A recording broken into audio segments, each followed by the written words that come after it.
needed. All right, so we have our first speaker. Oh my god, I forgot to record. Awesome. Our first speaker for today is she's a woman in STEM.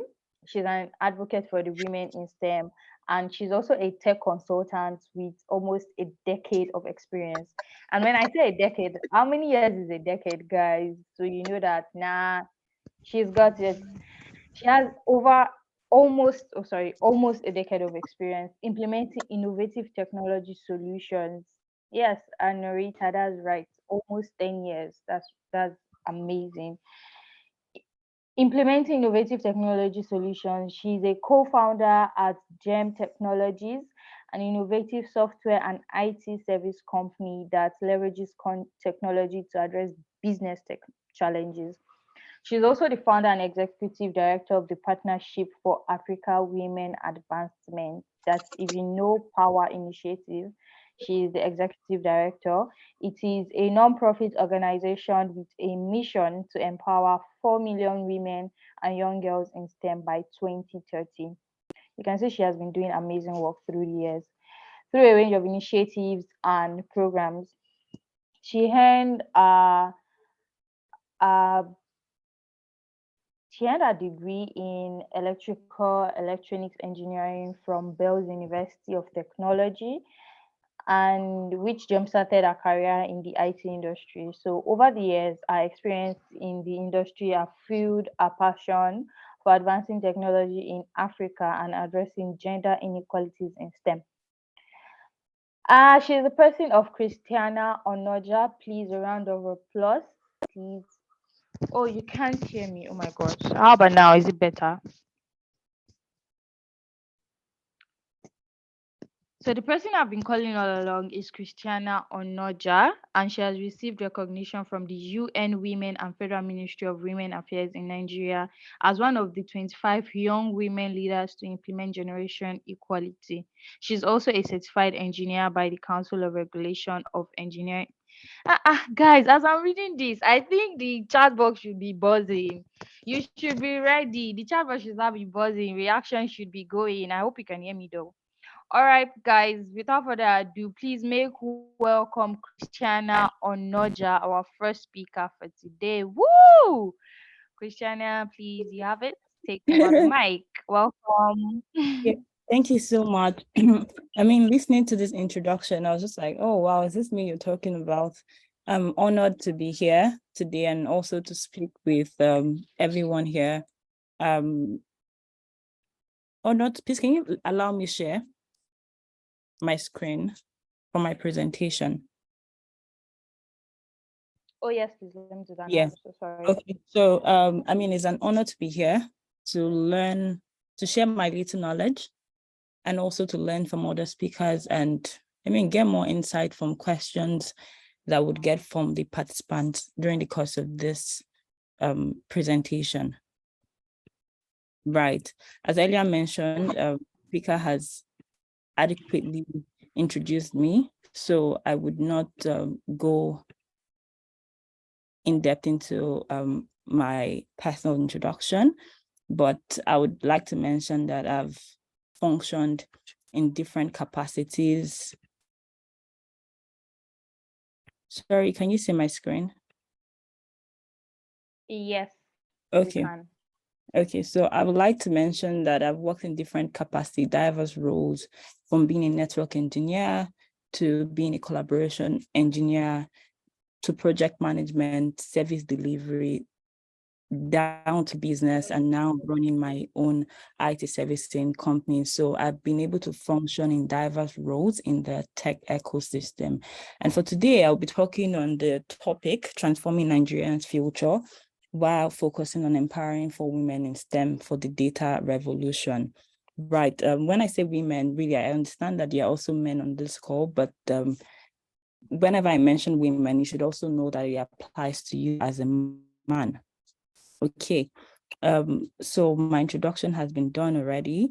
I'm just going to jump straight into the power of data science, where I'll talk about the various aspects and how different industries are leveraging data right now. And just to open up your mind, to seeing the possibility in what data science can do for you as a data scientist, and also what it can do for businesses.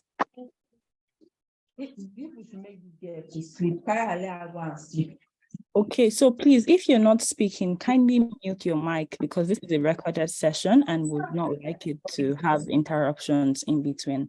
Thank you. Okay, so data science has it's been used in various industries worldwide, and also bringing about a transformative change and advancement. So it has helped different industries grow in diverse ways. And we're just going to look at the different industries and how they're using data to make adequate growth in the industry. So talking about the financial institution, they've leveraged data science in different ways for fraud detection, risk assessment, enhancing customer experiences, right? And we're going to be looking at how... We are saying that, where are they? Jail is not ending July, it's August. It started July 1st to August 5th. Jail is coming to this. You are going...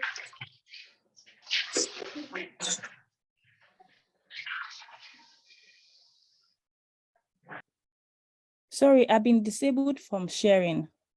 The host, please, can you review this?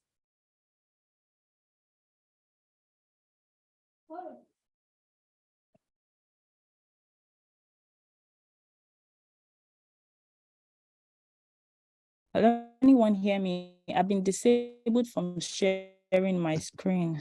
Sorry, Can you Christiana, about allow that. this? Can you confirm now that you can share your screen? Okay. Sorry. Okay. So talking about the use of data in various industries, in the various industries, we're focusing on the financial institution. And in this particular instance, I'll be using FloaterWave as a case study while we look at other industries. And this is just basically to let you know the possibilities of data science in various industries and how you can leverage this as an individual, be it already in the industry or you're getting into the industry, just so that you have an open mind to knowing how to adequately bring value to different industries and organizations. So for FloaterWave, they are leading Nigerian fintech company. We all know that. And they're leveraging data analytics for growth and success. And over the years, they've been able to use digital payments, enhance financial inclusion, and provide innovative solutions to help businesses and individuals. And how are they doing this? Just a few ways have been listed here on how they're leveraging data to make informed decisions. So number one, through transaction monitoring and fraud prevention. And they do this through real-time analysis of how the different transactions going on their platform. And this would basically help them prevent fraudulent activities on the platform and also detect it at real time, right? Another way is the anti-money laundering feature and the know your customer feature, which gives advanced information about each user on their platform. So the advanced analytical tool that they'll be embedded in their system enables adequate detection of any suspicious pattern that is available on the platform. So for instance, they already have embedded technologies that would help detect if a user,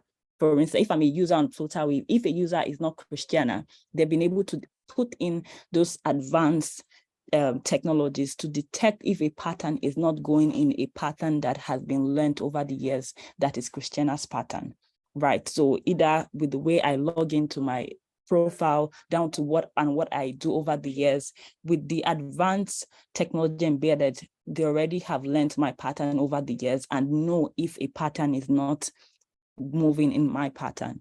Right. Another way that they've been able to achieve this is through business intelligence and data-driven insights. So this provides businesses valuable insights into their sales, customer behavior, and patterns. And with this, it means that you're going to have more customer satisfaction as they go along the way. And it means at the end of the day, if you have customer satisfaction, you have adequate return on investment.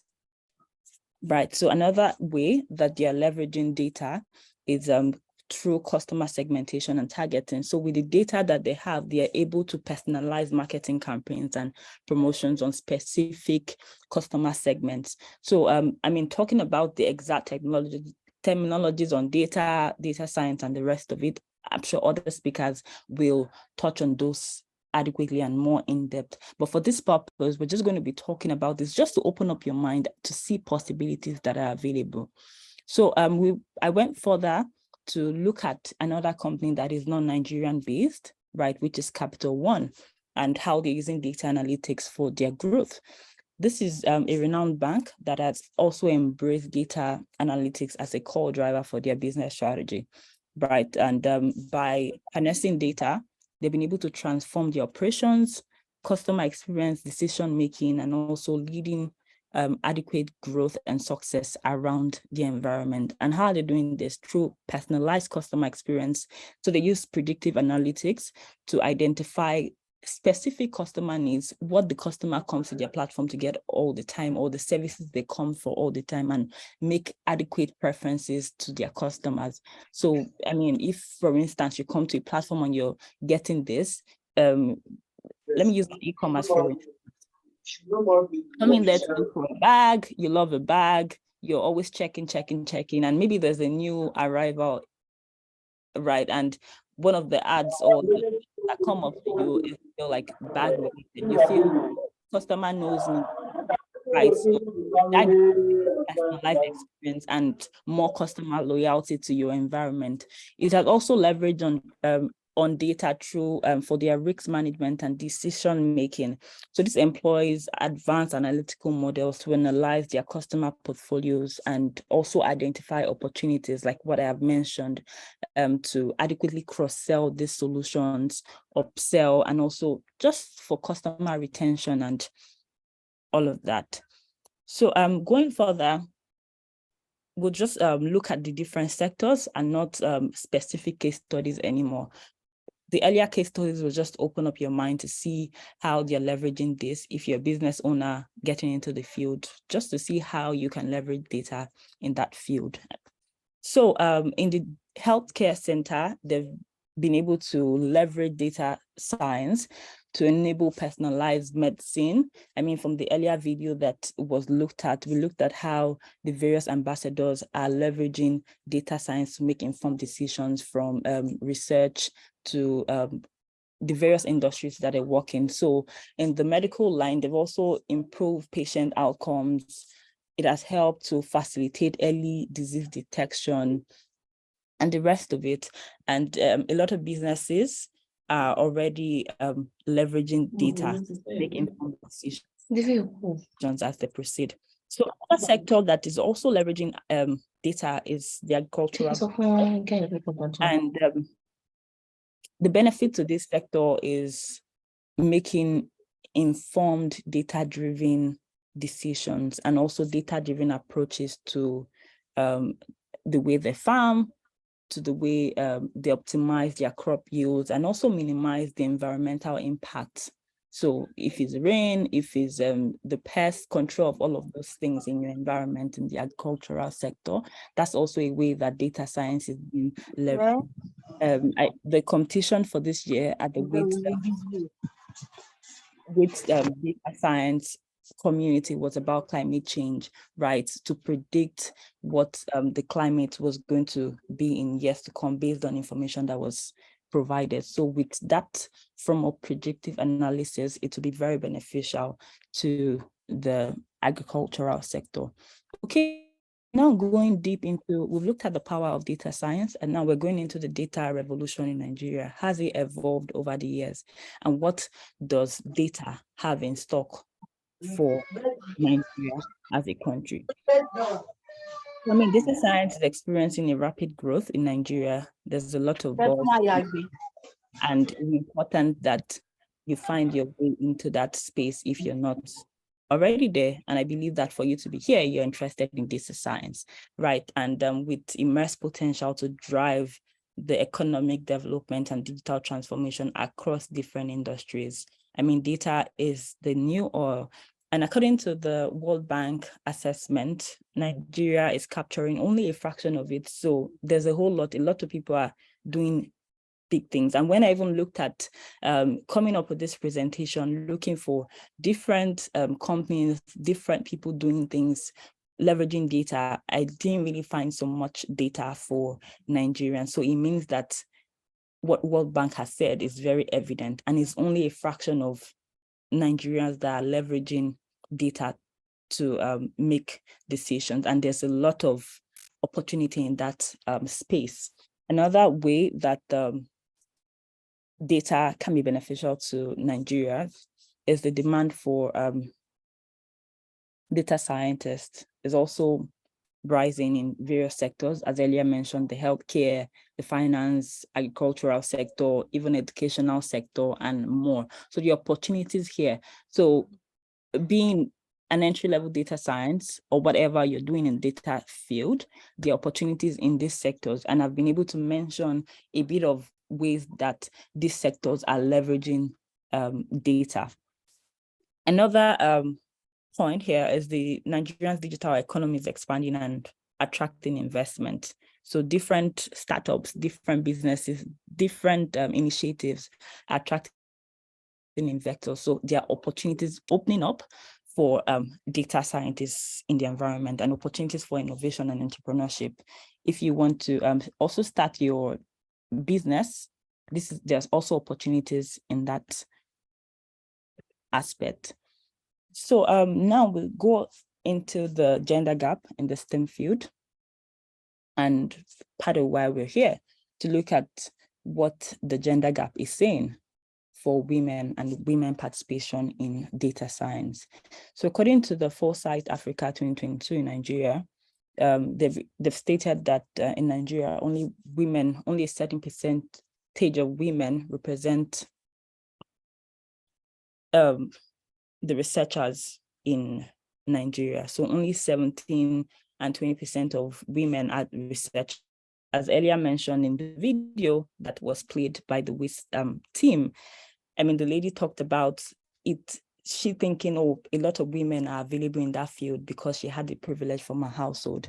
But meanwhile, when you get to the field, because you do not have that information, you really do not know that there's a gap, or you do not even know the opportunity available in a space. So in Nigeria, this is a percentage of women in this field. And only 3 to 7% of girls attend higher education actually to study STEM-related courses, right? And when they even get in, for some people, when they get in, they actually switch because there's no adequate mentorship. So there's still a gap in this space for us to empower more women and girls to take up STEM-related careers. And in sub-Saharan Africa, between a mere 18 to 31% of science researchers are women. So in the entire sub-Sahara, so it's not even Nigeria, when you look at the calculation as a whole, it's about 18 to 31%. So there's still a lot of gap to bridge in that field. Okay, so the gender gap in STEM in Nigeria is very significant, and with women being underrepresented in the STEM field, it means that we need to take action. And that's why I'm super excited for this type of conference and what we do at my organization, Power Initiative, and promoting the inclusion and involvement of women in STEM. And also beyond even the gap or the representation or even people being informed about this, women also face barriers in different ways, from their homes, from their limited access to their education resources or even information, and also lack of role models. So they do not even, they don't even have people to look up to see that, oh, I have done A, B, C, I have been able to achieve this. So I mean, it's very important for women to be involved in data science. And we're going to just look at the importance of their involvement in this field.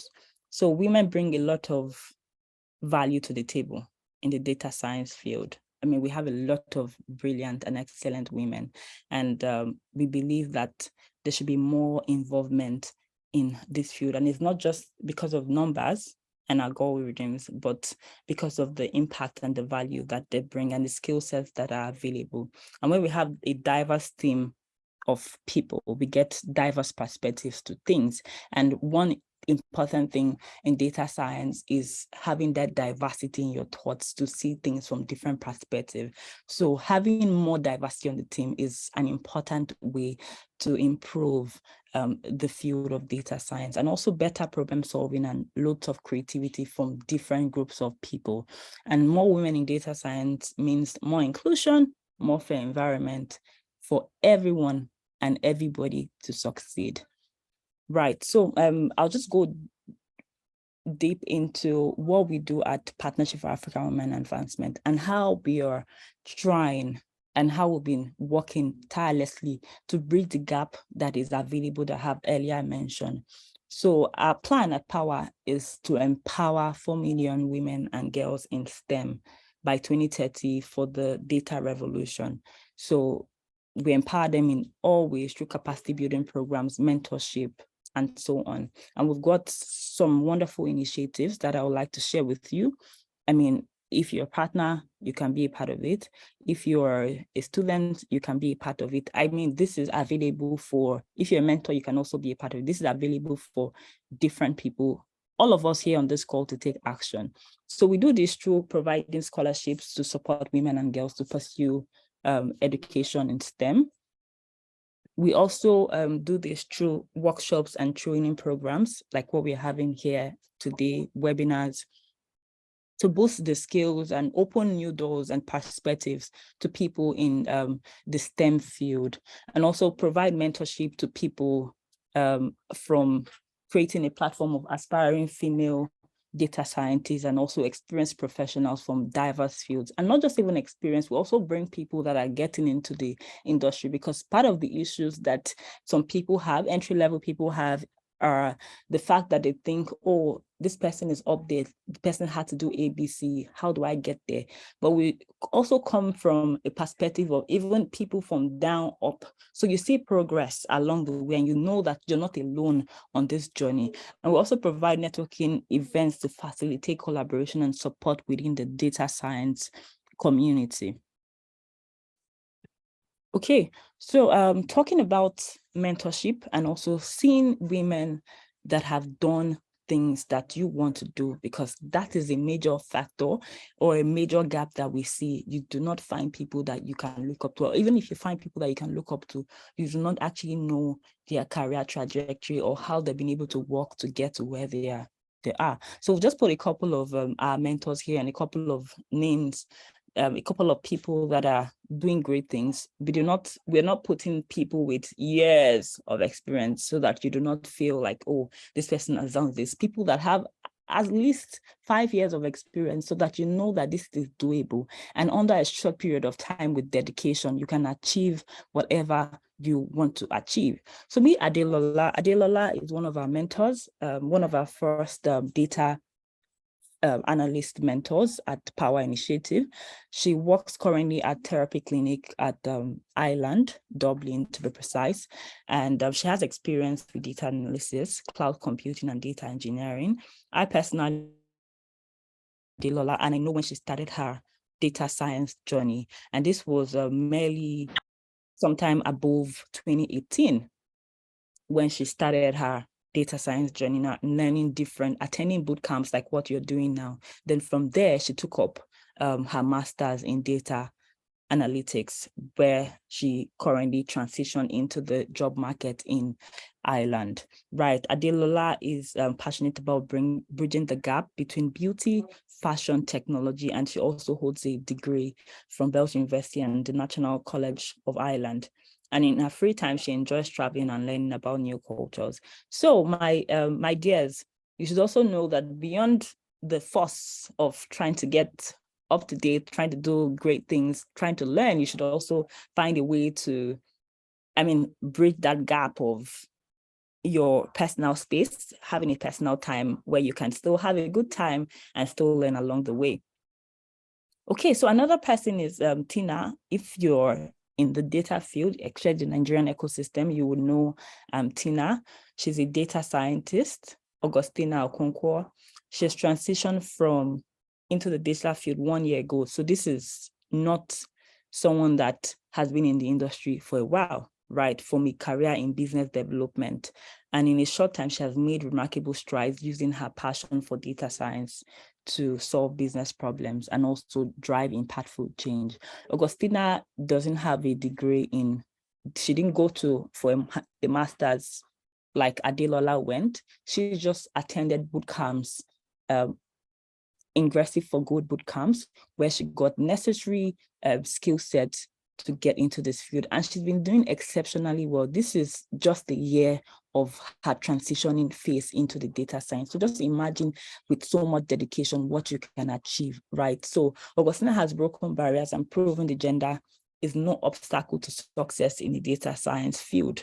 And her journey serves as an inspiration to others, and it should also serve as an inspiration to you, and showing that with determination and hard work, anyone can make a difference in the data industry. So this is also a call to action for you to take action today. Another person that I would like to talk about, which all of these names, you should take your time to connect with them on LinkedIn and also connect to other people that are doing exceptionally well, is Oro. Oro is a data science with 3 years of experience providing bespoke data solutions to startup and financial institutions in Nigeria. She has currently worked with Omnipresent, where she monitors data from multiple streams and provides quantitative information and improved profitability. Oro has just 3 years of experience. She has come on our platform to speak severally. And I mean, what are we saying here is basically that you can achieve your dream outcome. You can achieve your dream career in data science with all of this information, with diverse experiences from 3 years to 1 year to 5 years in that field. This is just to show that whatever you set your mind to do, it is achievable following the right steps. And that is what WiDS Nigeria provides for you, the guideline on what you need to do at each step. Okay, so this is just a call to action that we can't do this alone. At Power, WiDS Nigeria, and it's time for us to take action, because whatever we offer, whatever we put together to give out to people, we need you, the participants, to come in to take action. We need your commitment to come in to take action. It goes beyond the partnerships and whatever the conferences we do, but we need you to put in your time, to put in your dedication, to ensure that you learn the necessary skills to enable us bridge this gap that we've spoken about, to enable us reach our goals of bridging that gender gap that is available in our ecosystem, right? So call to actions for ladies, you have to step up and embrace the world of data science. There's nothing like, oh, there's a barrier, or there's this discrimination that I face. You need to come out of all of those stereotypes, all of those things. You need to know that what people say, what the internet says about barriers and the rest of it doesn't apply to me, and pursue your education in the STEM field. And I mean, just conquer all of these stereotypes that have been brought up. And also women, even as little as you're starting, you're advanced, you are at the mid-level, you need to inspire one another. You need to inspire the next person beside you. You need to inspire your colleague, to support them at every point in time. You need to be able to build a network and also open up to people, seek mentorship, and also collaborate with one another to achieve greatness in all the fields. And also the call to action for organizations is to invest in STEM. We're doing that as an NGO, and we also call on everyone to do that. And also talking about my IT servicing company, we try as much as possible to create an inclusive environment where even from the recruitment phase, we ensure that we have a certain percentage of women coming on board. And it just it's also beyond bridging that gap or setting a target to achieve, but I'm also trying to call on the women to get up to speed, learn the necessary skills. We're not just bringing you on board because you're a woman, but we're bringing you on board because you have the necessary skills and requirements to take up that role. So did you see? Yes, 200 naira. And we're also, okay. We're also calling on the government to prioritize gender equality and to support the STEM Let's education. start it from 300 though. I'm even excited about the new bill that has been passed for the education loan. This is also Yeah. encourage people to pick up Or it's words in that field. or yes. Sorry, can you Yes, eh. mute? Munira, please mute your mic. Thank you. Okay, so yes, that is that. So empowering 4 million women in STEM for data science revolution is a transformative step towards Nigeria's future. This is what we believe in as an organization, as an individual, and we also encourage everyone to take up this initiative. I would like to end with this tweet by our big boss, our Egbon, Mr. Osaritin Victor Asemota, which he talked about as a youth, what you should do with your time, because as you get older, there's really no time for you to check time, as they'll say. Okay, so you can be broke at any time, but when you are older and broke, it's much worse. You cannot just do anything to make money and you can't learn new things. As you get older, what you depend upon is the foundation you have built in your old. So this is why wasting your youth is not advisable. So this is a call to action that you should take charge of your youthful phase right now, so that you learn all the necessary skills that is required for you to take up your future, to take up your financial stability, career trajectory, and everything that you require for your old age. So thank you so much, everyone, for listening. And together, let's seize the power of data science to shape a prosperous and equitable world. Thank you so much for your attention.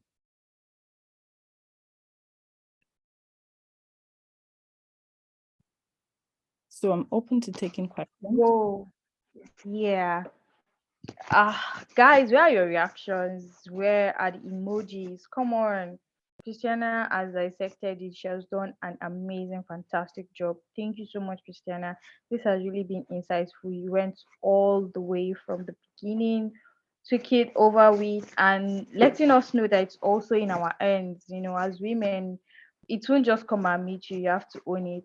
And it's good to know that at least a lot of people know about these women you've spoken about. So yeah, you can also be one of them. You can also be the next person they're looking up to and say, yeah, I know this lady. So take charge and build something with your career. Also strive for it, and it's achievable, it's possible, like Christiana said. Thank you so much, Christiana, once more. I didn't see a lot of questions. I only saw one from we only have one from what's her name now? Okay, I saw someone here. She asked what power stands for. So if you could just give, okay, Kezia, yes. She says, what does power stand for? Okay, so it stands for Partnership for African Women Advancement, Power Initiative. Okay, awesome. Thank you, Christiana. Guys, if you have more questions, you can drop it in the chat. Christiana will be glad to respond to that, and you can also connect with her on LinkedIn. Christiana Onoja, right? Christiana, I think that's what it is, right? Yes. Yeah. Okay, so please kindly connect with her. Share one or two things you've learned today. Take a screenshot of your screen, post on Twitter. I already included the hashtags we're using for today on the chat. And if you have any question, please do feel free to drop it. She would be responding. Um, let's go right next into it. But before we go into it, we're trying to fix some technical issues because I don't know, it's not so nice listening to others while they speak. I mean, a speaker is on here and you are unmuted. So from our end, from you guys end, please try to mute your mic and let's allow decorum. I mean, this is being recorded. And also, yeah, so while we try to fix that so that everyone's mic is muted right now and we can stream online, I would like to present our second speaker. Just give me a minute.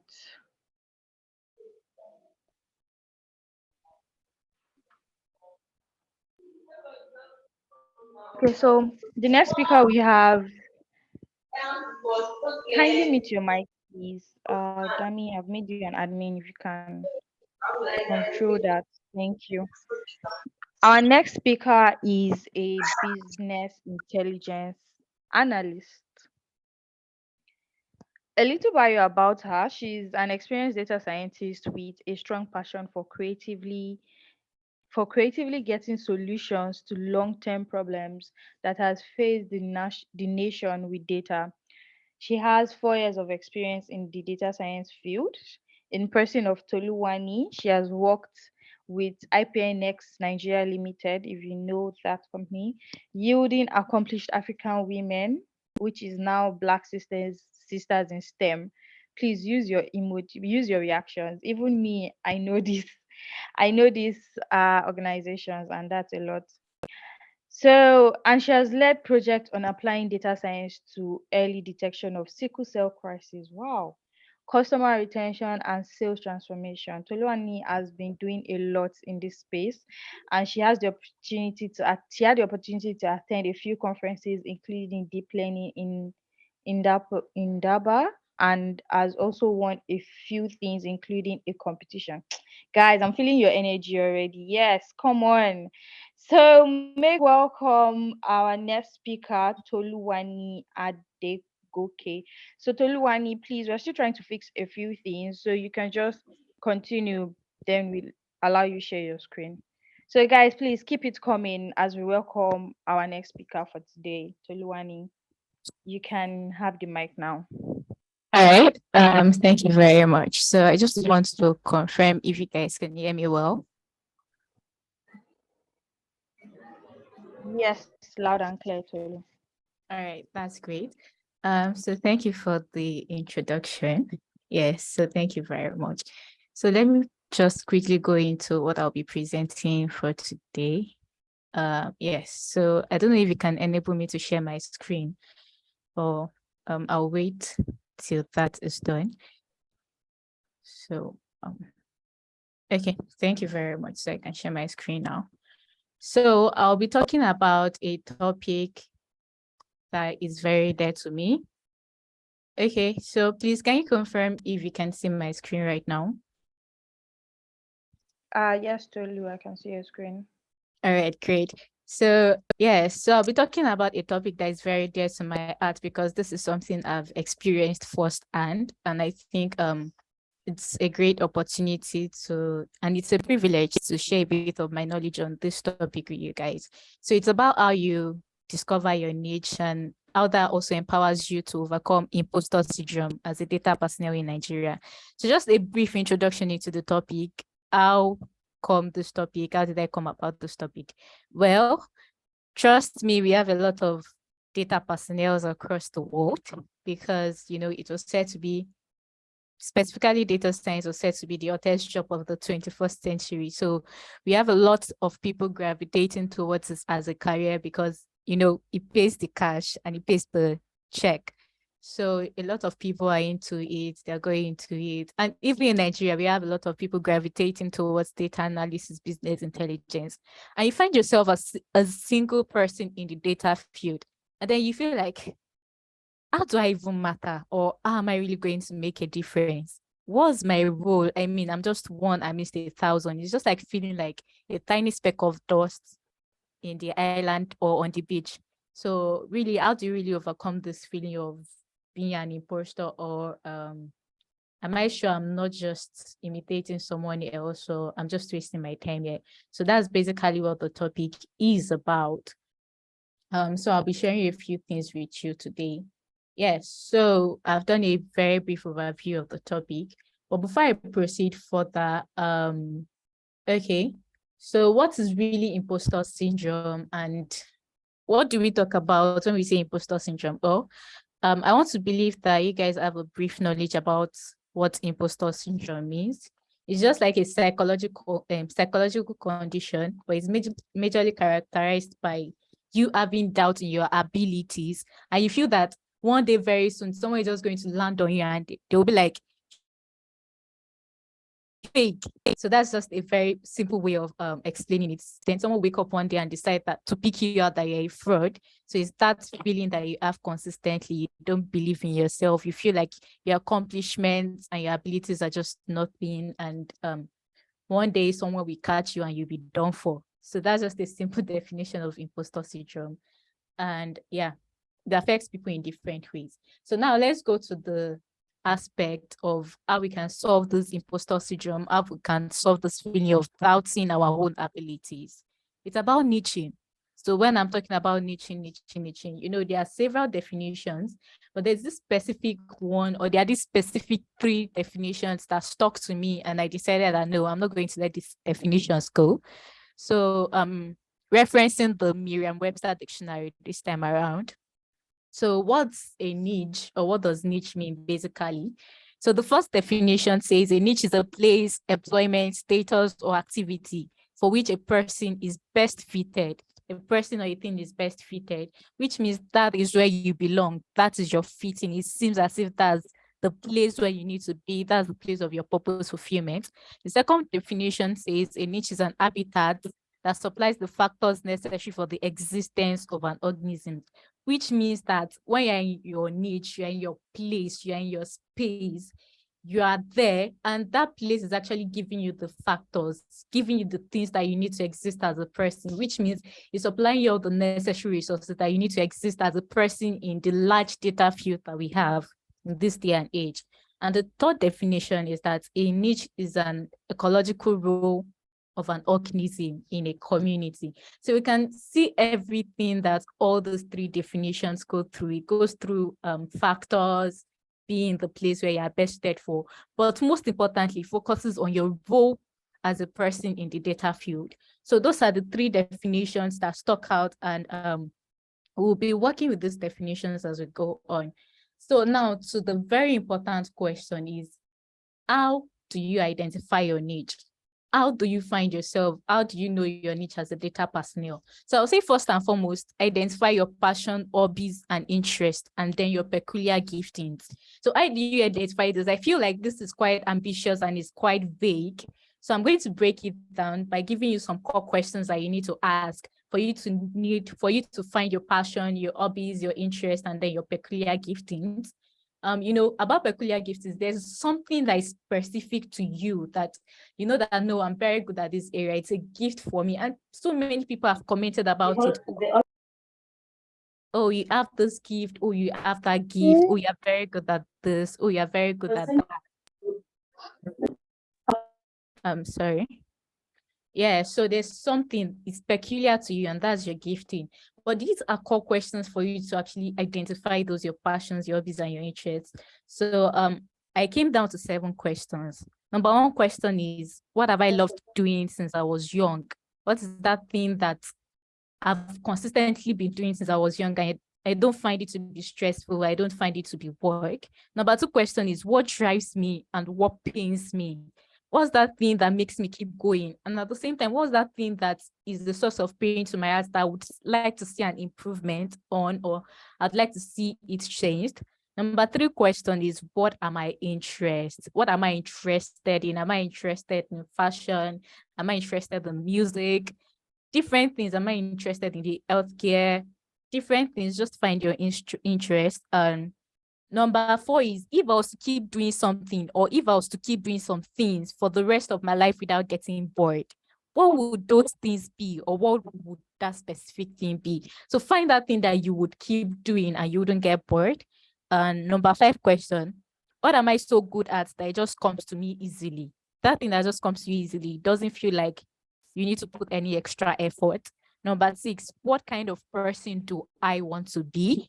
And lastly, how do I want to contribute to the world? Well, these are core questions that I've put together that you need to ask yourself. These are questions that will help you identify who you are, what are the things you want to do. And they will actually give you, when you find answers, you start discovering, and that your niche starts uncovering itself. You start discovering it, you start seeing it, you start seeing the layers inside of it. And number 2, I would say, it's not included in this slide, but it's something that I've done that has worked for me. Ask your creator. ask your creator, ask him, what do you want me to do? What's that thing that I'm so good at? Just go ahead and ask him. And then number 3, ask the people closest to you for them to help you identify your strengths and your weaknesses. You always have those people that are around you. There was this time, I think 2 or 3 years ago, I had to create a survey or a form because I was starting to feel like I wasn't doing enough. And one day someone would just say, oh, come on, cut the crap. You're not needed anymore. So I created this survey. I sent it to 10 people that are very close to me, that know me well, and they wouldn't even lie to me. So I sent a survey to them and told them to fill it. So they told me about my strengths and weaknesses, and I actually used the feedback from the survey. Well, what can you do? Can you blame a business intelligence and data analyst for doing that? Of course, I always need data. And of course, I work with data, so you can't blame me for doing that. So I sent it, I got the feedback from them, and I was able to maximize this feedback. I was able to work on myself better, to know the areas of improvement. I was able to make improvements, and, I was able to also maximize my strengths and work on my potentials. And number 4, talk to people, research, ask questions about people that have once been your dilemma, connect to them and have a chat. This 3rd point is something that I got from this book, Becoming. I don't know how many of you have read Becoming by Michelle Obama, but that book is very useful. Please take time to check it out once you have the time. So Becoming by Michelle Obama, referencing pages 130 to 158 specifically, you see the journey of Michelle Obama into discovering herself and discovering her own career path and finding her own specific niche. So she was able to connect with a lot of people through her boyfriend back then. That was Barack Obama. So she found people, she talked to them, that was even how she got a mentor, talks to them. They were able to help her discover the things that she needs to do. People like her, people who wanted to transition from law into what they are interested in. So she connected with them, had the chats with them. She researched, she asked different questions, and that helped her find what she really wanted to do. And she turned that into a career. So number 4, now that you have gained more clarity, how do you integrate your interests and peculiar giftings with data? So now you have gained more clarity, you have discovered what you want to do for the rest of your life, you have discovered your interest. You can have more than one interest, trust me. I'm kind of person that has more than one interest. My mind is so vast that I want to keep learning. So of course, I ventured into edge tech, and you must have heard about the project earlier as well. I also ventured into solving a problem on sickle cell, because solving that specific sickle cell problem is just an entry phase into that project. But I plan on doing more with it because it's very dear to my heart. So it's a problem I've been wanting to solve since I was like 8 or 9. Yeah, so that gave me a pathway to discover that I really wanted to do that. So now that you have gained more clarity, integrate data. How do you integrate your interest with data? Bring data into it. There are a lot of people doing great things with data. One thing that touched me about Raaidah Lawal is when the first speaker, Christiana Onoja, spoke about the fact that she bridged the gap between beauty, fashion, and tech, which means she found her interest, she found what she wanted to do, and she found a way to merge that together with tech. So definitely you can find the way to do that, merge it with tech, get data on that niche that you have found. Is it music? There are lots of problems that have been solved across the data industry. Just find a way to go through that, and you find your way through it. So yes. So now let's go into the process. After you found your niche, you found yourself. It's like a self-discovery, it's like a self-realization. You finally know who you are. So what's the next step? Next step is about gathering knowledge in your niche. And most of you might ask, why do you always need to gather knowledge? I've been speaking about research since morning. Why is it necessary to gather this knowledge? Well, let me tell you, it's very necessary because it helps you.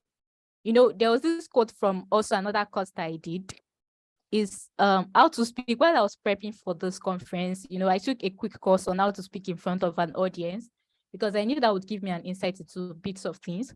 So I took this course on Atsingi, and there was a peculiar thing that was said there. It says, you fear what you don't know.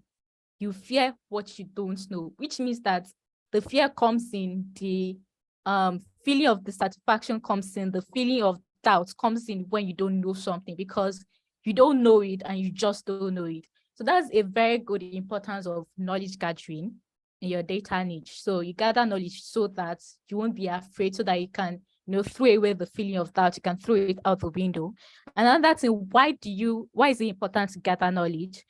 Because it helps you to start getting confident in your skills. So it helps you to build more confidence. I'm still going to share more importance of this later, but let's go to the next thing about finding the right resources.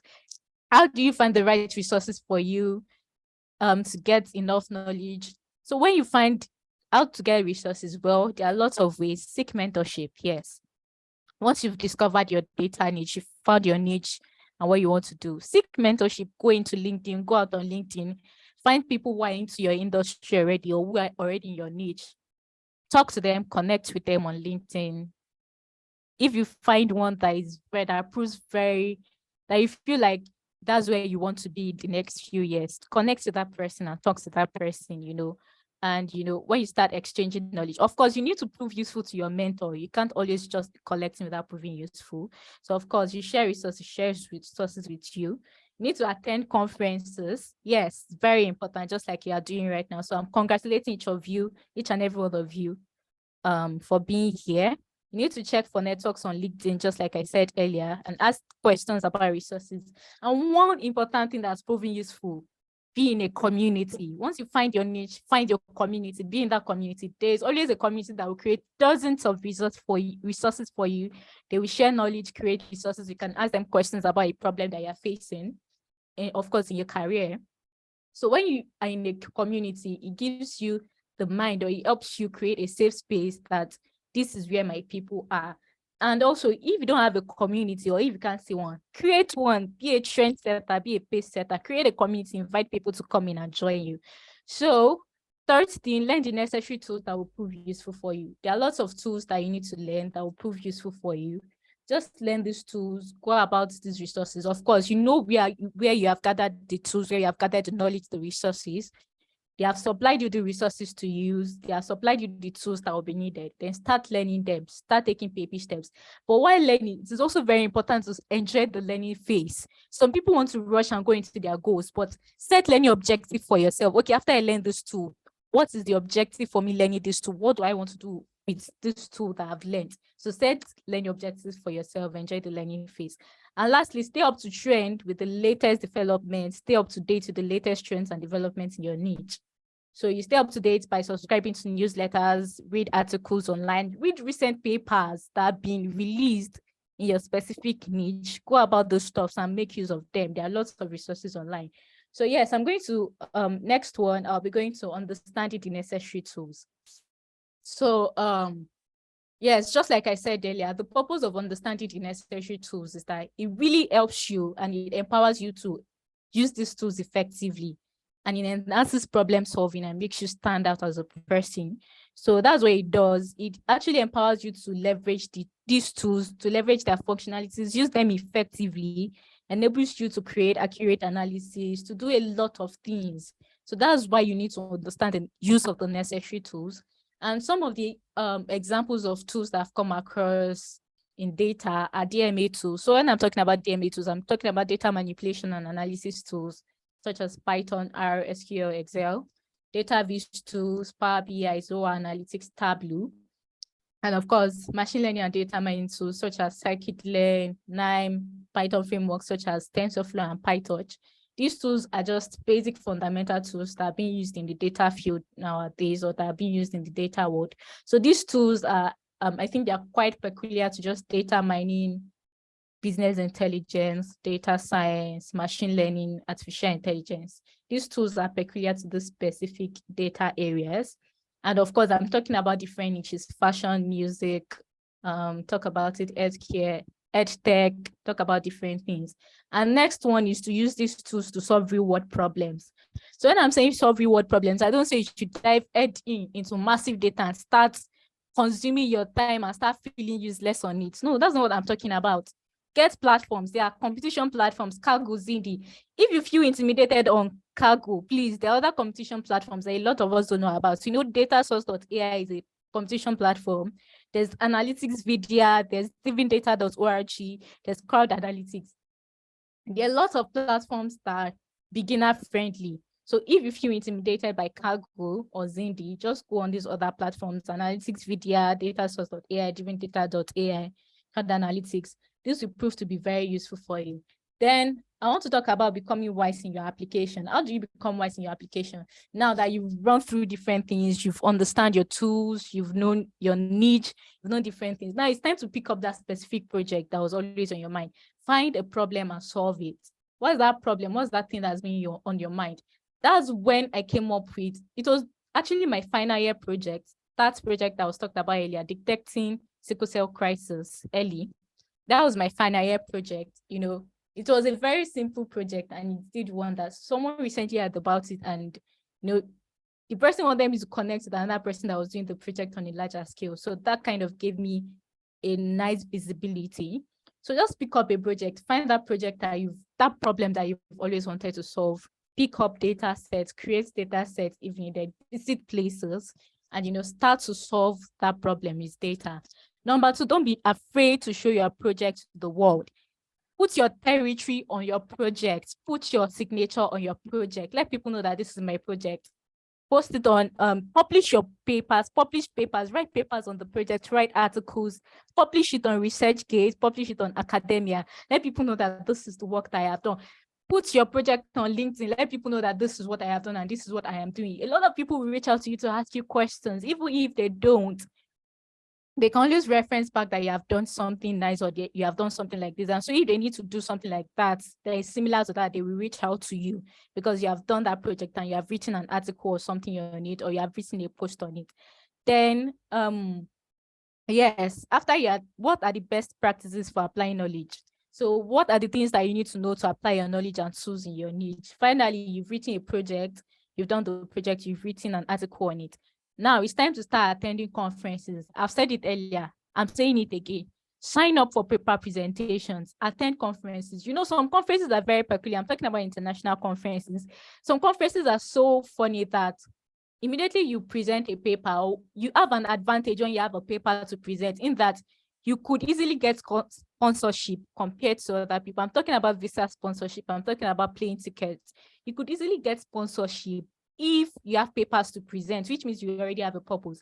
And while you're at it, please, if you need to volunteer at conferences, please, if there's opening for volunteers, volunteer at conferences, get to know people, then present your paper, let people know about your paper, and don't be scared of what you're doing. Then yes, just like I said earlier, benefits of finding your niche. It gives you a lot of benefits.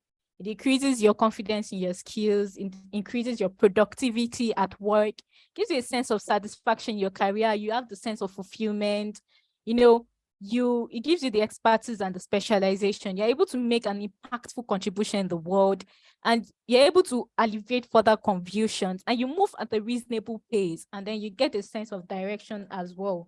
These are just few of the benefits of finding your niche.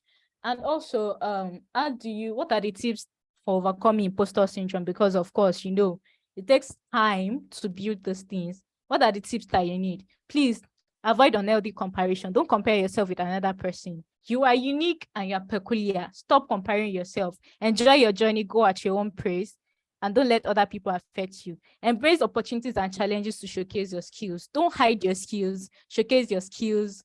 Find a way to showcase your skills. Don't let anybody shut you down. You have a right to speak. Embrace failure. Don't let failure bring you down. As techies, we have failed a lot, but we are failing forward. That's the important thing. We see ways to get better and we do it better. Maximize your strengths and your weaknesses. Work on your strengths. Work on your weaknesses rather than maximize your strengths. Then create a reward system for yourself. Celebrate your achievements. So if you go on my LinkedIn page recently, I made a post about my little achievement that I was proud of it, because that was a way for me to overcome the imposter syndrome as well, because I recently felt it. So I created a reward system for myself. I celebrated my achievement on LinkedIn, and it was a nice feeling for me. And lastly, please be true to yourself. Whatever you do, don't allow anybody shut you down. Know who you are, be true to yourself. Don't compare yourself with another person. So what's the importance? Like I've said earlier, I've already talked about those things earlier. It increases your confidence and the rest. So what are the real world examples that I've seen, or the real life examples that I've seen? Michelle Obama, just like I said, please go back to read that book, Becoming, 130 to 158, pages 130 to 158. They're important. It's walk you through the journey of Michelle Obama and how she overcame that imposter syndrome, or that feeling of not feeling important. Then Kingsley Owadara. Kingsley Owadara is my friend. He's into AI ethics and responsible AI. You know, the peculiarity about those two is that they transitioned into AI, into something else from law. So they both studied law. So I actually love this example. Kingsley Owadara studied law, but is presently into AI ethics and responsible AI, which means he found a way to integrate his studies or his degree together with his passion, integrated law into AI, and that made a pathway for him. So yes, in conclusion, after everything that we have said, you know the importance of finding your niche. It's important for you to stand out so that you can overcome the imposter syndrome. And I've already told you the benefits of finding your niche. And please, I'm talking to women this time around, or females. Don't feel like you're unimportant. Feel that you're important. You matter. Your voice matters. Don't be afraid to speak. Talk when you need to talk because you have gained the sufficient knowledge, but don't go and talk nonsense, please. I am not encouraging that. You know, do your research, find your facts, know your tools. When it's time to talk, don't be shut down. Talk when you need to talk. Let people know that this is what I am doing, because you have found your niche, you have found your strength. That is your strength. Let it propel you. Swore.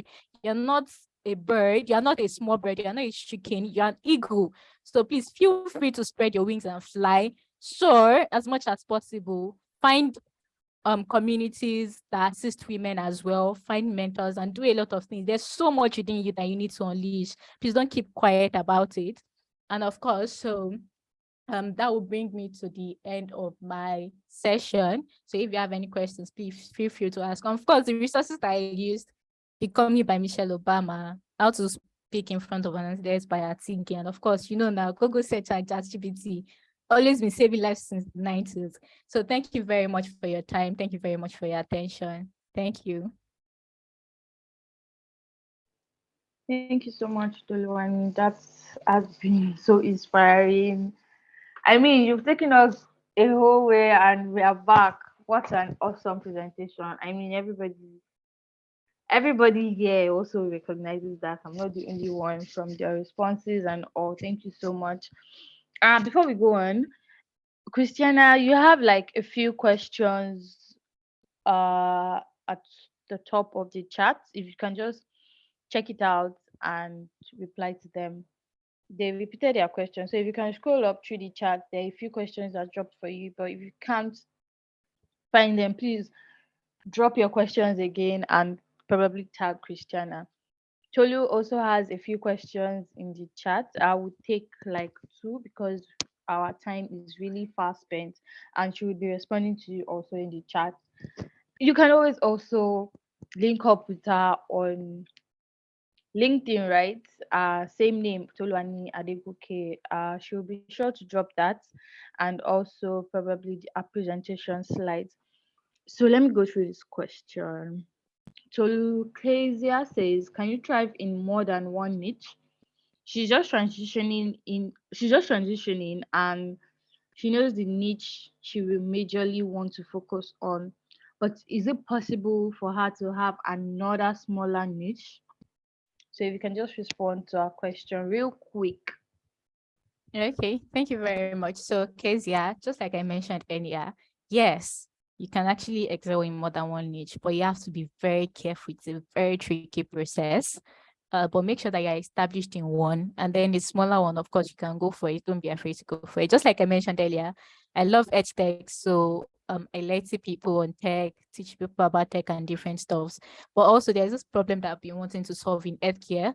So I got across to my friend who is a medical student, and I worked with him. I've actually written a book on sickle cell. It's not out yet, but hopefully before the end of this year, it will be out. So I got in touch with him, and of course, he helps me with the project I did on early detection of sickle cell crisis. And he also helps me with the technical aspect of the book that I wrote on sickle cell.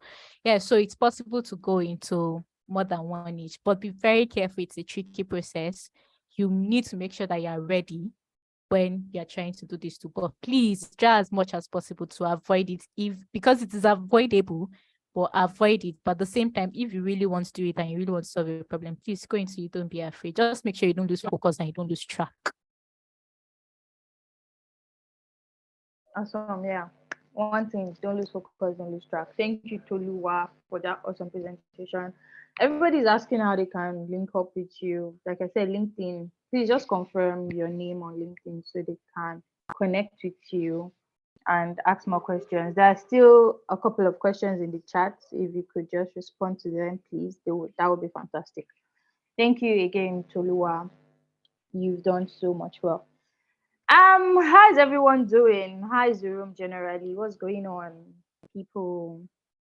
How is it been? Please use the chat. I want to know the mood. I want to know the mood for today. How is it going? How have you been? What stood out for you today? Have you been tweeting? We're checking our Twitter. Have you been tweeting? Have you been putting down what you've learned? Have you been pointing them out? Are you inviting others to this conference? Let them know that there's a conference like this going on. Don't be the only one enjoying this knowledge. Kindly share with others. Okay, she has dropped a LinkedIn name on the chat. Amazing presentation. All right, thank you. You can just use the reaction.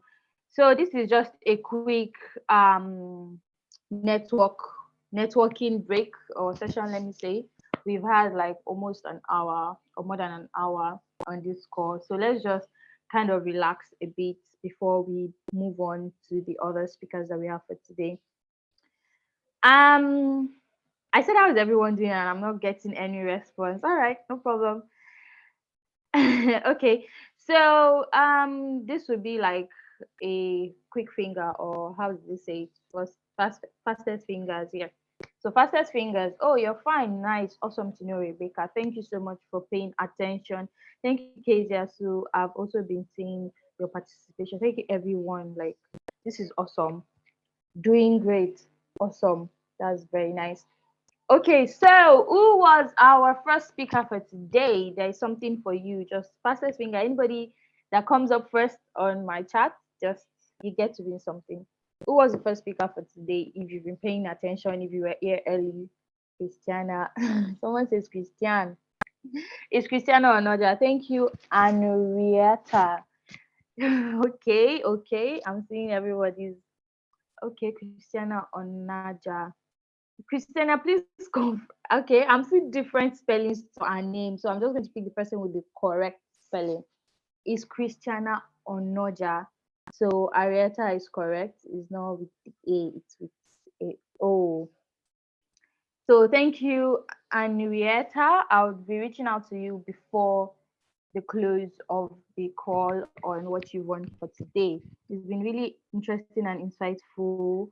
I learned about the evolving data ecosystem. Great speech by all presenters. Oh, thank you so much, Munira. Glad to know that you're learning a thing or two. Yeah, Christiana Onoja. Okay. I don't know if I should ask another question or we should move on. What do you guys think? I'll let you guys handle it for now. So it's over to you. Should we have another icebreaker or we should move on real quick? Another question. You want gifts? All right, no problem. Okay, I don't know what to ask now. Okay, so how many of us are into the data science field? Who is a data scientist here? Either you're a data analyst, a data engineer, machine learning, ops, stuff like that. Just raise up your hand.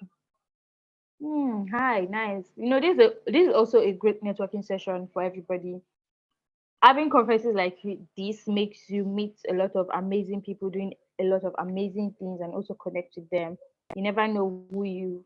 Nice to know that a lot of people are on it. Yeah, you're just transitioning a newbie. Yeah, I was going to ask that question also, but it's good to know that a lot of you are already into this space.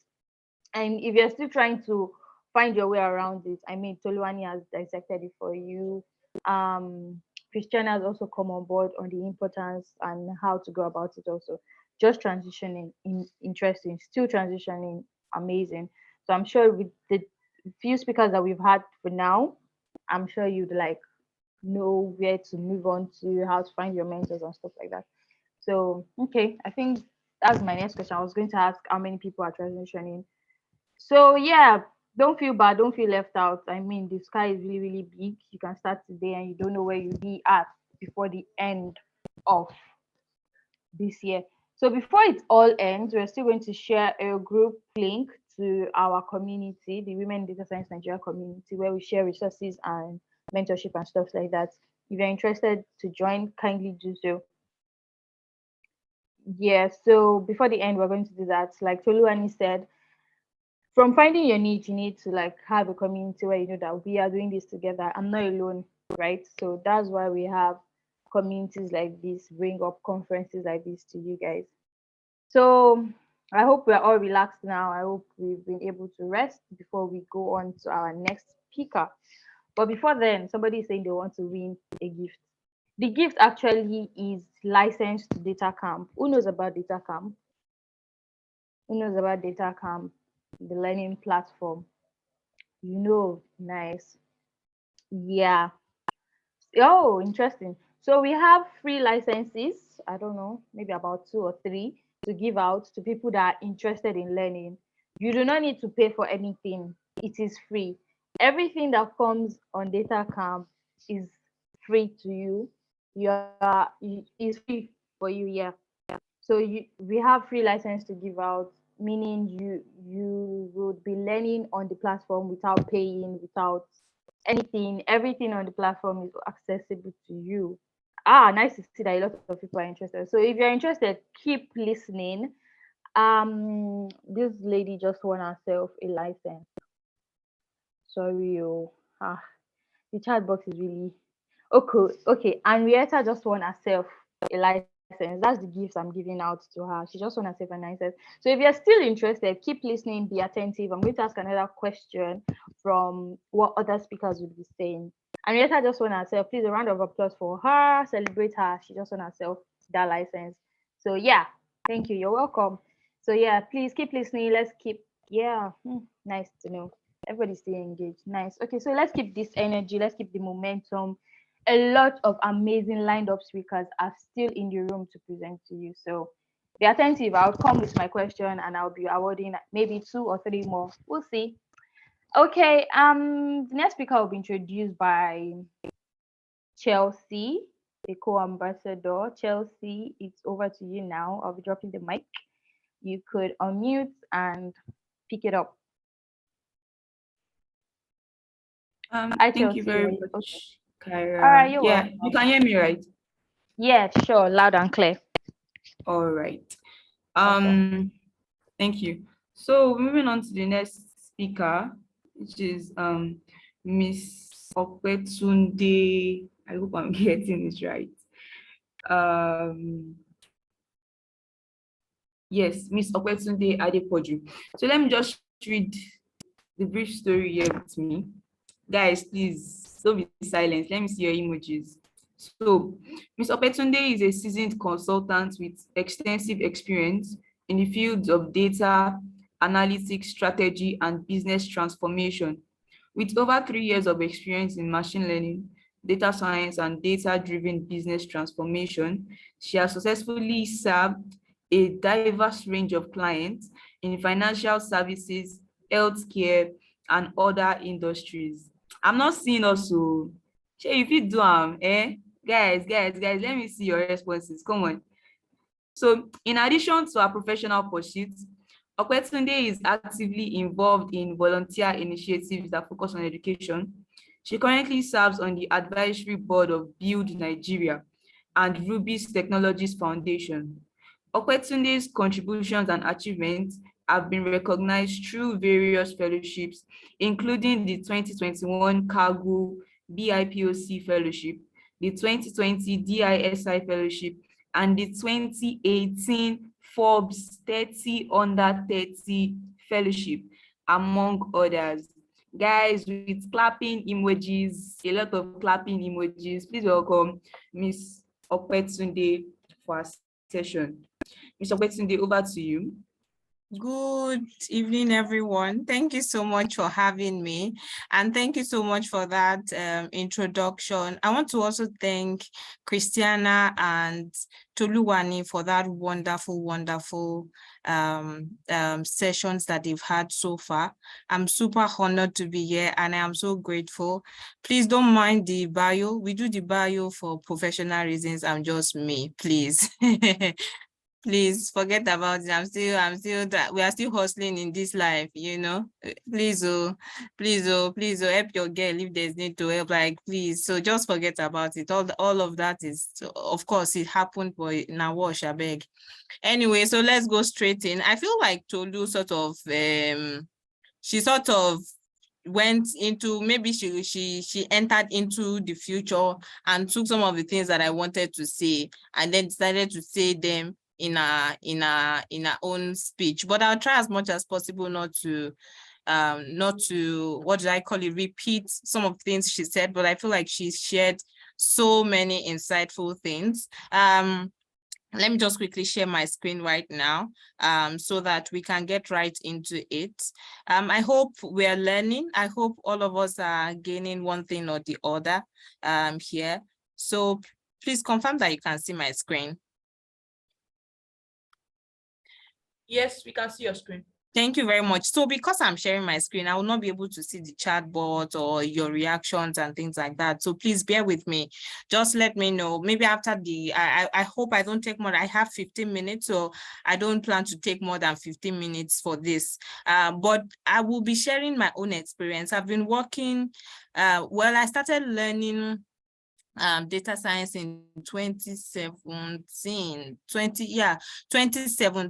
I was the first set of people that did DSN. For those of us that know DSN, Data Science Nigeria, now they are Data Scientist Network, but we started as Data Science Nigeria, and I did DSN. I also organized some coding workshops back in the day. Django Girls, I was working with Ada. Ada is now a big lady now, doing She Code Africa. But, you know, we all started that journey together, working with Ada, before I decided that, you know what, I don't think public life is for me. Let me just go back into my cubicle. But then we did we did many things, just, you know, just being in the tech community and just organizing programs and events that eventually we even had to I got an invitation to Google I/O in San Francisco back in 2018, just because of the work that I had done, right? But that's just to tell you that I have been in the tech field before I went into strategic consulting. I was actually working in the tech field, just doing a lot of things, you know, but I could not handle the pressure of being popular. So I decided to just, you know, mellow a little bit. So in all the experiences that I have had over the years, I want to share my own experience. So it's different. It may be different with you, but this is my own experience, and I hope that you learn a thing. So 5 things that you need to know if you want to practice in Nigeria. That is, if you want to start your career, because I feel like if you're a beginner, you may not be lucky enough to start your career with a tech company that pays in dollars, like an international tech company. Sometimes you will need to start with a company in Nigeria. So if you want to work in Nigeria, like you've learned all the things that you need to learn, and you maybe get an opportunity to work in Nigeria, what are the things that you need to learn before you then decide that, okay, you know what, let me start earning that dollars and start working in a dollar company. So what do you need to know? What are the things, very practical things that you need to know?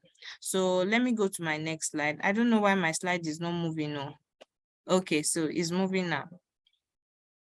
So a little bit about me. I studied physiology. I think I've said a couple of things about me. I studied physiology in school. So when I was doing physiology and I started Data Science Nigeria, and we did Data Science Nigeria, I decided to go into machine learning research. I think I tried to publish about two or three papers. I did some presentations in South Africa, some ML presentations in South Africa with deep learning in Daba back in the day. So I did a little bit of ML research. Then I moved into software engineering. After my NYSC, during my NYSC rather, I interned with Venture Garden Group, and then, you know, I was a software engineer there. doing software engineering, but I did not, apart from the fact that I had done tech a little bit, I felt like I was more of the business person. So I dabbled into business while I was doing software engineering. So I dabbled into business analysis and product management before I then went back again. After my NYSC, after my contract ended with VGJ, I got a job with PwC Nigeria as a data scientist. So I did that for 2 years, and it is with that experience working in PwC that I want to share what I have to share with you today. Hoping that if you have the opportunity to maybe work in a Nigerian related firm, whether in a bank or in consulting, or whether in a startup, what are the things that you need to know? What are the things that will set you apart? What are the things that will help you in your journey? So now I am currently with EY doing strategy and business consulting. Right. So having said that, so what are the things that you need to know? I'll share 5 things, right? The first is that you're better off being everything. I know Tolu said you should find your niche, but this is me coming from experience, coming from working in big fours, like working in the data field with the big fours. If you work in a big four, or maybe if you work in a bank, for example, as a data professional, or in the big four, right? What you will understand, what you need to understand is that you are going to do a little bit of everything from data visualization. So you'll be working with Power BI to doing SQL data engineering. You will do data engineering. You will do it. And don't see, you will do it. I am telling you, you will really, really do it. So you will do Power BI data visualization. You will do data engineering with SQL, Azure, AWS. You will do, in fact, you may not even build ML models. My brothers and sisters, you may not build ML models for a long time, but you will do a lot of the data analysis part and the data visualization and the data engineering and just building data warehouse projects. Those are the things that you will do a lot of if you work in corporates, right? So what does that tell you, right? So I feel like if you're learning, I think one good way to start, and I think I'm going to go into it a lot deeper in another point, but let me say it here now. Start with Power BI, Tableau. Start learning those, those are like the low-hanging fruits. Before you start to learn the shiny neural network and all of those things, why not start with the very low-hanging fruit of Power BI and Tableau, and do projects and showcase your project and put them on social media that this is the dashboard I built, this is that. You can start with that because that will give you a lot of confidence before you then dabble into the big things like the ML and the others and the other things. So you are better off again being everything, being from a do data analysis, do data engineering, because that is what the industry needs. If you want to go into research, ML research, data research, it's a different ballgame. But if you want to work in the industry, especially in Nigeria, you need to know how to use Power BI, Tableau, SQL, and do a lot of data engineering. Maybe a little bit of ML, but you need to know a lot of the data engineering, data analysis bit. Very important. So you're better off being everything. Before you find your niche, if you are going to get a job, you're better off being everything. So that's my number 1 point. Second thing, and this is where I am going to be going deeper. Forget all these neural networks. I know you want to learn it, you want to get good at it. If you want to, again, this is me saying as a data professional in Nigeria, if you want to work within the Nigerian industry, and within Nigerian industry, there are the corporates and there are startups, right? Even startups in Nigeria would require that you know how to use SQL very well. So after you learn Power BI, if I want to start a curriculum for anybody that is learning, I would say start with Power BI and Power BI and SQL. learn those very well, statistics, Excel, Power BI, SQL, before you now even start going into Python and all of those things. Very, very important, because there is no way you are a data professional in Nigeria, within the Nigerian industry, and you will not know how to use SQL or the data visualization tools. It's almost impossible. It's almost impossible. I'm talking from my own experience. I may be wrong, but if you want to work in the shiny industry in Nigeria, I think I've said it over and over again, you need to know how to use these tools. So before you learn the shiny ones and all of that, if you want to work in the industry, start learning very practically the things that will set you apart and get you a job, right? So the third thing I want to share is projects are good for startups. Certifications are also good, but certifications are good for corporate. And I'm going to give a context to this. Of course, there's no way you will learn and you will not do projects. It's almost impossible. That's why tech is very amazing. You learn by doing. You don't learn by reading books or watching tutorials. You have to do projects to learn.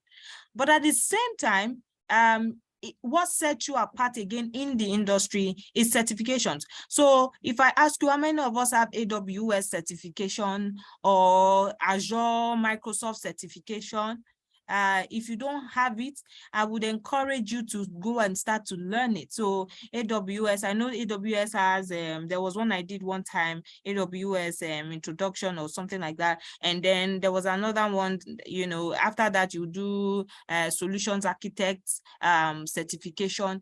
In addition, if you want to work in a startup, what they need is your projects and all of those things. If you want to work in the industry, they will need your projects plus some certifications that you have gotten. So tailor your learning to that, right? Because it will help and it will set you apart. Again, I'm saying if you want to work in the Nigerian industry, please don't get me wrong. It's a different ball game if you want to work with a company, say in the US, and you're here and you're earning your dollars. But even those ones, they require a certain level of expertise with your project. And it's also I think it's a good one to show that you have a certification as well. So do projects and also add to your project some WiDS certifications. Very, very important. The fourth thing is a course a quarter keeps rustiness away. And what do I mean by this? It means have a culture of continuous learning. Continually learn. And what I would advise is before you even start to learn anything at all, because there are so many courses online, so many voices all around on Twitter saying so many things to your head and all of that. So block those noises away. Block those many things that people are saying. Block everything away. Sit down with yourself. Think about yourself 6 months from now. What do I want to have known, or what skill do I know that I want to have honed, right? Then draw a curriculum, a plan, right?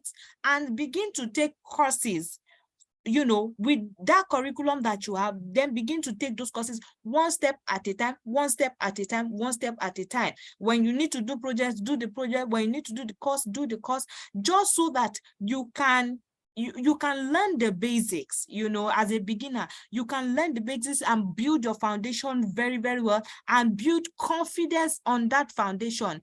Have a structured learning path. Again, if you ask me, if you're a beginner, start with learning statistics, learn descriptive and inferential statistics, and learn a little bit of Excel. Then when you move away from that, go into Power BI. Learn Power BI, and on Power BI, you begin to do projects so that you can showcase what you know. So when you do projects in Power BI and all of that, then you add SQL to it. Learn SQL after that. After you learn SQL and you're doing project, then add Python to it and add all the big neural network and blah, blah, blah. That is how I would advise any beginner to structure their learning if they want to work in the industry in Nigeria. But then again, it is all up to you, right? So, sorry, I already already got into. So even after you have learned and you have grown and you're a professional, you would realize that you still need to do courses at least every quarter so that you don't get rusty. And you still need to upskill yourself, because that is the industry you find yourself in. You are not going to be, in this industry, there is no, oh, I've learned everything and I've finished learning. No, it is a continuous learning industry. And if you cannot bear the pressure of continuous learning, I don't think this industry is the good industry for you. I'm being honest with you. That's one of the reasons I left. I couldn't keep up, right? So I said, you know what, let me just leave tech and then go to business, right? I could not keep up. So it's okay. It's okay if you cannot keep up, right? But just know that, think about your future, think about where you want to head, where you're headed, what you want to do, and then build your learning path to suit the future that you see for yourself. Super, super important. Don't let all the noises and different people, oh, this person has done this, and then you put a lot of pressure on yourself. Own your journey and own your learning, and be very, very, very stepwise, if I would say, in your learning process. All right. So the fifth one is, sorry, I don't know what happened. I think my screen has stopped sharing. I don't know if you can see. Oh, I think the host has disabled screen sharing. I don't know what is going on. But let me just say the fifth one is that, okay, let me get back and share my screen. I think it's back now. Okay, so the fifth one that I'm going to say is, you need a community. And I think Tolu did a fantastic, and I think Christiana also did a fantastic job in this. There is this new community, Data First, I think Data First Africa. One of my managers in PwC is one of the leaders of that community. I think you should join a community. It's not that I think, I know you should join a community. When you start learning and you have gained a good level of knowledge and you join a community and you hear that one of the members of your community is earning $5,000 a month and is working with 2 companies. I'm not saying you should do that, too. I'm just citing an example. Working with 2 companies, each is paying $5,000. Your head will spark. My village people must not get me. Let me sit down and learn this thing, you know? So that is the value of a community. Join a community, and the ginger you are getting from, people learning and people sharing their testimony, we also ginger you, to learn and to be committed to your journey. So it's really important. You need a community in the tech space. And that's why tech is such a beautiful thing. It's people helping people, right? So thank you so much. This is all that I have. Thank you very much. I don't have many things. I think all the other speakers have done justice. So I hope you learned a thing or two from some of the things I shared. Thank you very much. And I'm happy to take any questions. Thank you. Thank you very much, Miss Opetunde. Guys, I cannot see us clapping, or we did not enjoy the session. Guys, let me see us. Okay, so Mr. Opetunde, there are a number of questions for you in the chat session. Let me read them out. So the first one is, for SQL, which is universal? Postgres? Okay, so I wouldn't say Postgres, and let me just give a framework. Let me not give one thing, right? So go to top 10 companies that you want to work for, their data analytics or data science, data analytics job. Just go on LinkedIn, look for top 10 companies that, in the next 6 months, I want to work for either of these companies. Then go and look for their data analyst, data scientist job description. Which SQL, so out of the 10, which SQL tool is most common to all of them, right? Then pick that tool and learn it. I know that most people learn MySQL I think my SQL is beginner friendly, MS SQL. But the thing about SQL is once you know the syntax of SQL, whether it's in MS SQL or MySQL, you can apply it to whether it's Postgres or whichever one you choose to. So, but another way I think you can choose which one to learn, which SQL to learn, is to probably look at the job description of data analysts in some of the top companies that you desire to work for, and pick the SQL tool that they talk about the most. So yeah, that's it. Thank you. Did I answer your question? Who asked question? At Josephine, did she answer your question? All right, you can just drop your answer in the comment section. So another question was, what was your experience as a business analyst, and how can you advise a newbie in that field to go about it and land the job? Business analyst. Why business analyst though? Okay, I think I can see the question. Afsa Akinola, why don't you want to do data analyst? Why business analyst? Right? Well, it's all up to you, really. So my experience as a business analyst, it was quite an experience, really. You get to learn how to build frameworks, how to solve business problems and analyze business problems and provide a solution, right? And then you also get to do a little bit of project, because I did business analysis in the tech, in a tech company. So, I learned a little bit of product management while I was doing it, learned a little bit of UI UX, in fact, while I was doing it. So really, I would say, think about which sector you want to become a business analyst in, and then think about the skills that are needed for a business analyst in that sector or in that industry, because there are business analysts in the oil and gas, business analysts in whatever, business analysts in tech. So a business analyst in tech is going to have some unique set of skills from a business analyst in the oil and gas industry. So think about the industry you want to work in, and then begin to look at the skills that are peculiar for a business analyst in that industry to learn.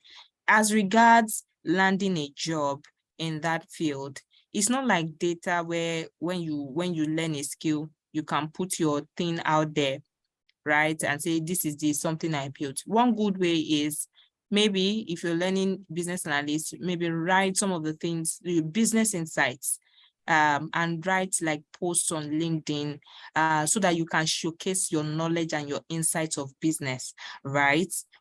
Just pick a problem, maybe a business problem, maybe with Microsoft, and then analyze it and put that post up on LinkedIn. Somebody will see your analysis and they'll be like, wow, this girl is good, right? And maybe call you up and things like that. That's one way to land a job. Another way is, of course, to apply to jobs, right? So yeah, so that's what I would say. Afsa, I hope I answered your question. Afsa, you can drop your answer in the comment section. Thank you very much. One last question though, from Kezia, I think. Can you recommend platforms to get certifications? Oh yeah, of course. So platforms, do AWS certifications, very industry recognized. Microsoft Azure certifications too are also industry recognized, right? So you can find out how to do those certifications and do them. Very important. Thank you so much for having us. Thank you so much. Now, moving on to the last speaker for today. But before that, guys, how many of us are on Twitter? Just let me see your answer in the comment section. How many of us are on Twitter? Nobody? Okay, that's good. That's good. Guys, I want us to go and engage with Nigeria on Twitter. If you know you're on Twitter now, carry your phone, go to the Twitter app, go and follow with Nigeria and retweet our posts, like it, also comment and put whatever you've learned so far from the conference. Tag us put the hashtag with Nigeria 2023, with Nigeria conference, tag us, retweet our post, like our post, follow us as well. All right, so moving on to the last speaker, which is Raaidah. Okay, let me read Raidah's short story here. Raaidah is a visionary female data scientist who weaves magic. She's a magician, guys. Who weaves magic within the realms of numbers and algorithms. With an unwavering dedication to uncovering insights, Raaidah transforms complex data sets into captivating narratives, empowering organizations to make data-driven decisions that shape a brighter future. Our expertise in machine learning and statistical modeling, coupled with our passion for innovation and collaboration, fuels our journey to redefine the boundaries of what is possible in the realm of data science. Raidah's brilliance lies not only in our technical prowess, but also in our ability to inspire and uplift those around her, creating a harmonious fusion of knowledge and imagination that propels her towards groundbreaking discoveries. Guys, with clapping emoji, we're about to welcome a magician. Hope you know who wants to learn magic. So guys, with a lot of joy and clapping emoji, please welcome Raaidah. Raaidah, over to you. Hi, good evening, everyone. Good evening. It's so nice to be here. I've learned so much from all my previous speakers. It's been really wonderful. Thank you so much, everyone. All right. So, can I share my screen? I'd like to share my screen. I can't at the moment. Can you please enable sharing the screen? I can't share my screen.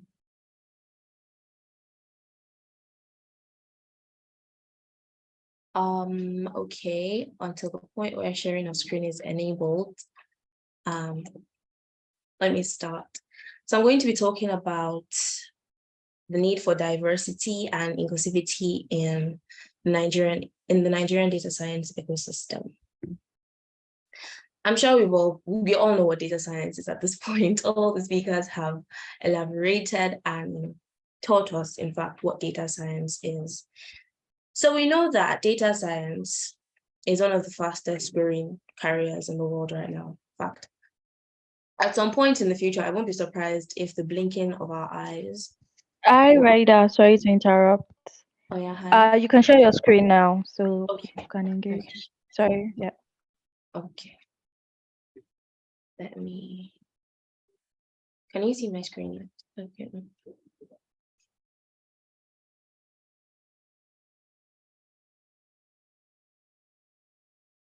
Okay, can you see my screen?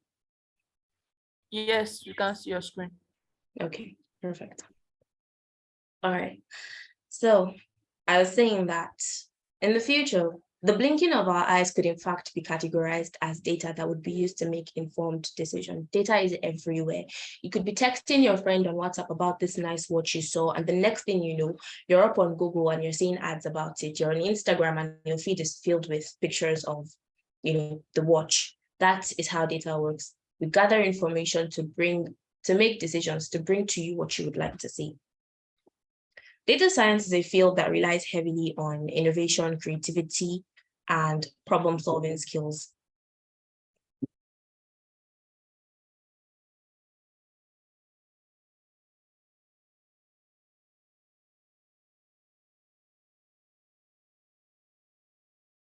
So sorry about that. Data science is a field that relies heavily on innovation and creativity. And in Nigeria, overall in the world, there's just about 30% of women in data science. And in the sub-Saharan, as Christiana had mentioned, we have just 17 to 18% of women in data science or in the tech field.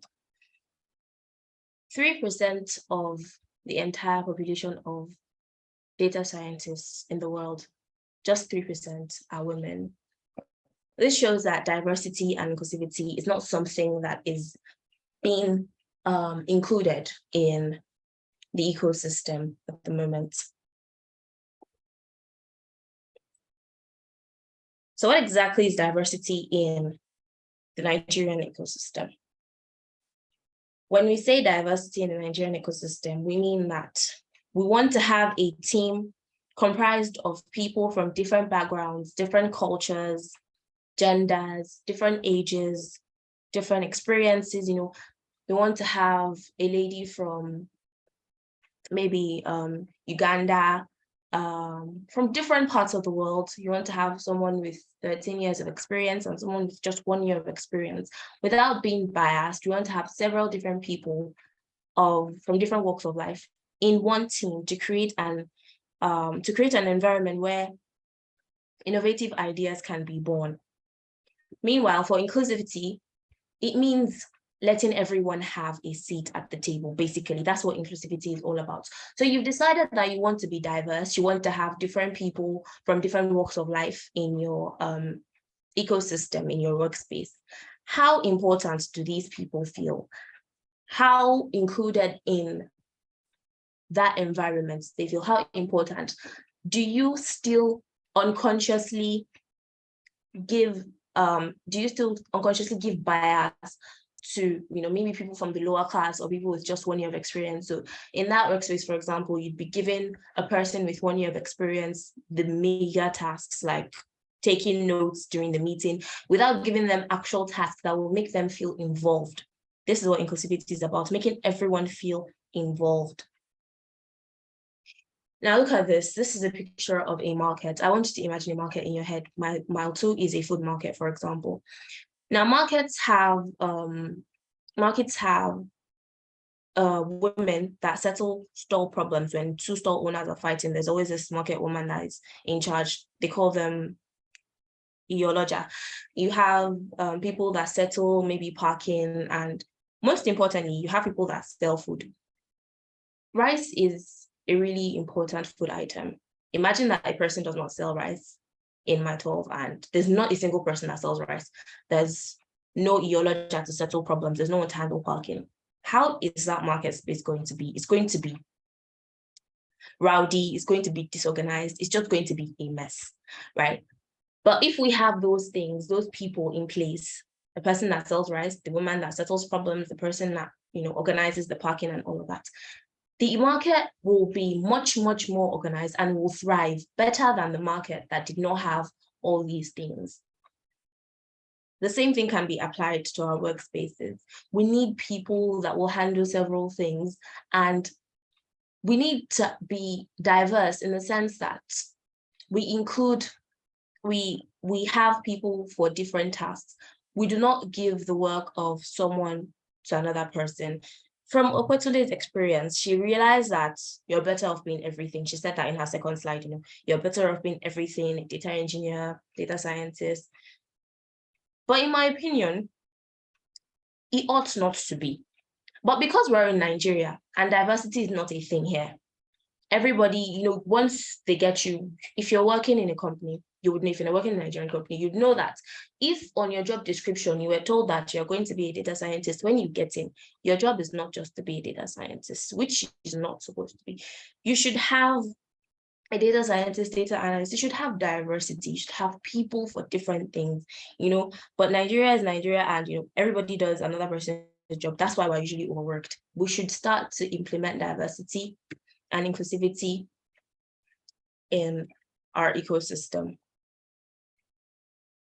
So now, why exactly do we need diversity and inclusivity in our ecosystem? I'm sure I've said this, but I'm going to iterate better on it. Nigeria's ecosystem is rapidly growing, like it is growing really, really fast, and tech is taking up a lot of space. Now, data science is one of the fastest growing in tech, right? And a lot of people want to transition into data science. However, to fully realize the potential of data science, we must ensure that it's accessible to everybody, as well as the diversity. So when it is not accessible to everybody, we can't be diverse. When just some people, very little amount of population are learning it, women now, for example, are learning data science, it's inevitable that in a workspace, we're going to have a data science doing the work of a data engineer, a data scientist doing the work of a data analyst. It's inevitable because the number of people that have access to the field are not, I wouldn't say they are not much. There's a lot of people that have access, but the underrepresented demographic, the people that don't have that financial capability, women, for example, not women all the time, like people that don't have financial capability, one side, women another side, those are the major underrepresented demographic. You know, when they don't have access, how exactly is our environment going to be diverse? What changes will diversity and inclusivity bring? There's a lot of advantages to diversity and inclusivity, but in Nigeria, what changes will it bring? One of the most significant benefits is that it will improve creativity and innovation. Nigerians are really talented people. We have lots of ideas. Ideas are pumping everywhere. Nigerians are really, really talented. I have seen it. And there's so much more talent to be unearthed that we haven't even found yet. And if we start to be intentional about our diversity in the ecosystem, we're going to be able to unearth more, because we're going to bring out more people from their hiding holes and, you know, have them experience the world that they deserve to, leading to a much more innovative space. I'll give an example of an innovative space that thrives under diversity. IBM is, everyone knows IBM. IBM is a tech company.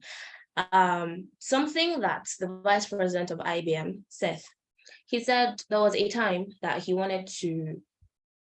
decided to be intentional about diversity in his workplace, and decided to put out a job description, hoping that, you know, people, more women especially, would apply. He put it out, and as usual, men applied. Some women did, but most of the time they didn't.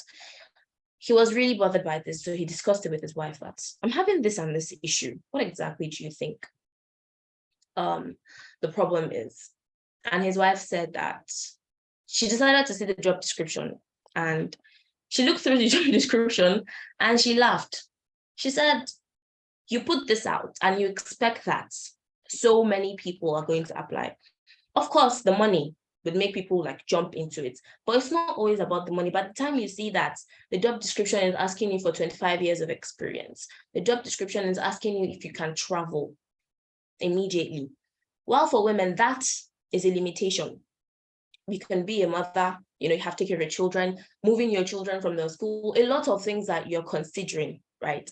And that is a barrier, which leads us to what barriers we're facing in Nigeria.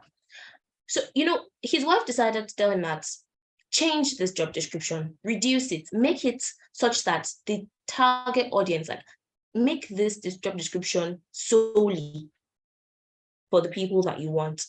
So they changed the job description, removed, you know, the unnecessary things, and lo and behold, so many women applied, so many women, you know.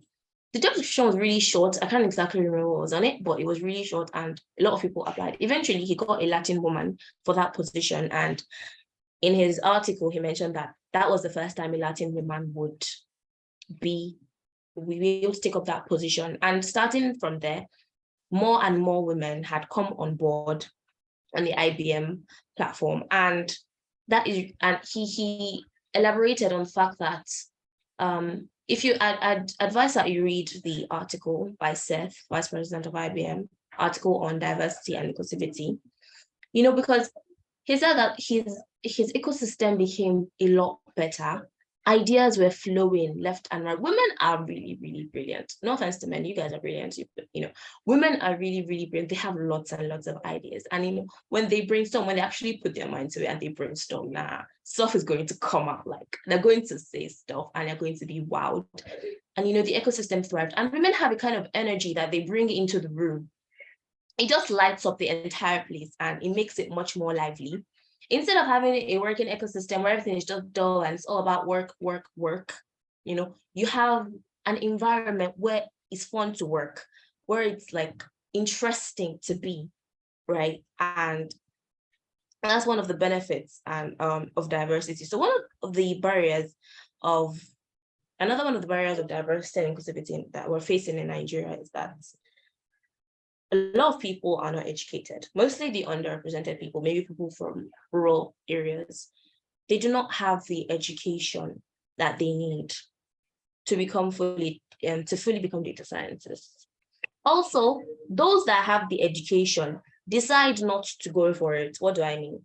You would realize there's a statistic, I can't really remember, but the statistic says that most of the people in data science now transitioned from something else. They didn't decide to actually learn data science. People do not really know completely what it entails. So when they see it at first, they run. Then when they start hearing of the benefits from maybe some people, they now transition. People do not just decide most of the time to go into the science, and we need to spread more awareness. Oh no, sorry. Of this. So what are the strategies to overcome these barriers that we're facing in Nigeria? One of the ways to do this is, okay, this is the wrong slide. One of the ways to do this is to, the leaders are people that they have a wider range of audience, so to say. They have much more influence. Every single person has influence. You could influence the person, you work with every day, the person that you see. However, leaders have so much to do when it comes to the diversity and inclusivity of data science in Nigeria. It requires deliberate effort and a commitment to change. And this is something that a lot of people run from that needs to be changed. Leaders should be intentional about diversity and inclusivity. Some leaders are working towards it now. We have a number of companies that are being extremely intentional about their diversity. We have women in tech, we have Black genetics, we have IBM, we have Gentech, we have the Tech Up Girls Initiative, I'm an ambassador of the Tech Up Girl Initiative, and I've seen the things that they do, and they're really, really intentional about bringing everyone on board, no matter where you're from. People that do not have enough access, they hold classes for them, boot camps, they go to, the rural areas to educate people about this world of data science and tech as a whole. So we need more leaders to go into it. And you shouldn't wait for your leaders as well. You could too. If you have the capability, you don't have to do it on a large scale. You could just decide to form a little community. Just make sure that you are part of the movement that is bringing people more awareness about diversity and inclusivity. I mentioned that education is one of the things that we should really prioritize when it comes to inclusivity and diversity. We could take an example from our current president, Ahmed Tinubu, His Excellency. Recently, he signed a student loan. That is an example of taking education as a really important thing. It's really, really important. And that student loan is going to help so many people get the education that they need, that they were unable to get due to financial reasons. And so we should, if you have the capabilities, for sure, sponsor scholarships, training programs, you could have them yourselves, educational initiatives, hold webinars, educate people. Women in Data Science is also a platform that is doing really, really great when it comes to educating people about,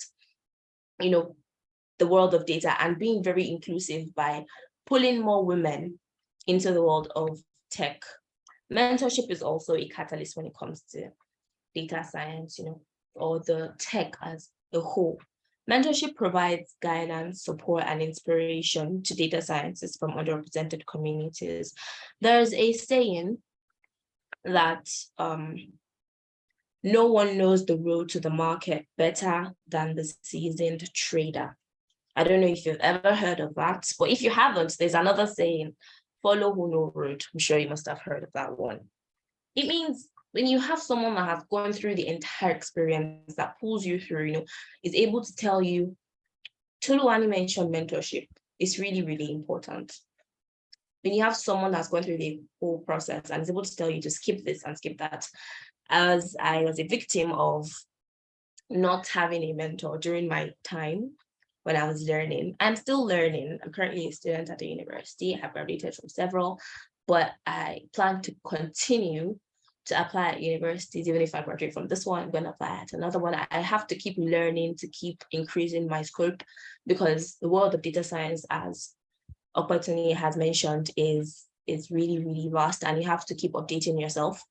Back to what I was saying. So I didn't have a mentor, and you think YouTube is really, really helpful until you have a problem. Like, there are people on YouTube that actually help, right? There are solutions, but sometimes you have problems that YouTube cannot solve. At that point, when you're on YouTube, the only thing you'd find is Indian men talking, and they would infuriate you because they are not helping you at that point. And while they are providing help to who they can provide help with, you need a person to tell you exactly what to do. Stack Overflow is also really good when you have questions. However, the mentorship part is like, you have a community, and then there's a person that's mentoring you. You have people to ask from. It's a lively place where you feel involved, when you don't feel less of yourself because some people know more than you.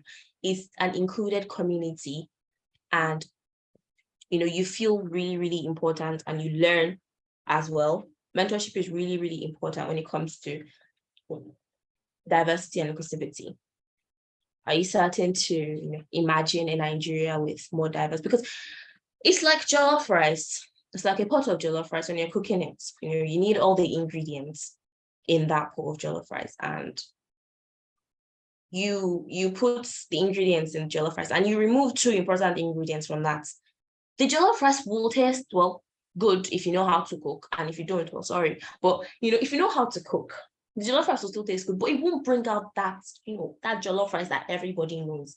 So all the ingredients that are needed for jollof rice should be there for the jollof rice's taste to come out. It's exactly the same. When you have every ingredient in the jollof rice pot has its own unique value it is bringing to the pot. When you have several diverse people coming from different places with different experiences, they have new juice, new things, new ideas to add.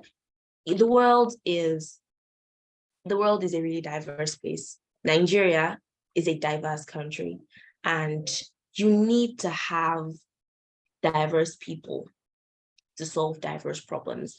When you have just males or just people from so and so age in your workspace, it's very dull. One. Two is that ideas will come, but they won't be as if you have the people from different walks of life. I'll give an example of this person. She's a data scientist in Lebanon, Dr. Fatima Salim. She was complaining a while back about how in her workspace, she's one of just 3 females there, and every other person is male. And when they work on projects together sometimes, and she writes the analysis for the data that they are just worked on, she gets comments like too flowery, too girly, it's not how do I say this? It's not standard enough, because, well, she was adding emotions. And we need those things. What people do not understand is work shouldn't just be stoic. Work shouldn't just be, I go to work, I do it. You need to be innovative, creative, bring ideas to the table. And this is exactly the problem that diversity solves. For her now, she said that her self-esteem reduces sometimes when she's there, because before she writes something, she now starts to think, what will my colleagues say when I write this? And she starts to tailor what she wants to write based on what they have to say. The same thing happens in hiring processes. When people are hiring, they are unconsciously biased. If the person hiring is a Yoruba person, say for example, and the person is unconsciously biased with Igbo people, and then 2 people are applying, one Igbo person, one Yoruba person, they give the, not all the time, but most of the time, they give it to people of their ethnic group. It needs to change. We need to be open to all ethnic groups, all gender. We need more women in tech. We need more women in this space. And so we have to start working really, really hard to, spread the word and it starts with us too. Be diverse. We need to be diverse inside for the world to be diverse outside. So what have we learned all together from what I've said? We've learned that the importance of diversity and inclusivity in Nigeria's ecosystem can never be overstated. We need it. We really, really do. we don't have enough women in tech. We do not have people from underrepresented places, like the underrepresented demographic. We need more of them. We need to unearth these talents. You know, by embracing diversity, providing educational opportunities and mentorship, by embracing diversity and providing mentorship, we're going to unlock the full potential of our collective talents, because we're really talented people as Nigerians. Together, we can drive innovation, address challenges, and shape a future where everyone has the opportunity to collaborate and thrive. I'm going to leave you with this quote by the co-founder of Women in Data Science, Dr. Margot Gerritsen. She said, "Diversity and inclusion are not just buzzwords, they are essential for the success of data science." I'm sure we understand what that means. So let's join the revolution and shape a future where Nigeria where everyone's voice is heard and everyone thrives. I'm sure we can make it happen together. Thank you for listening.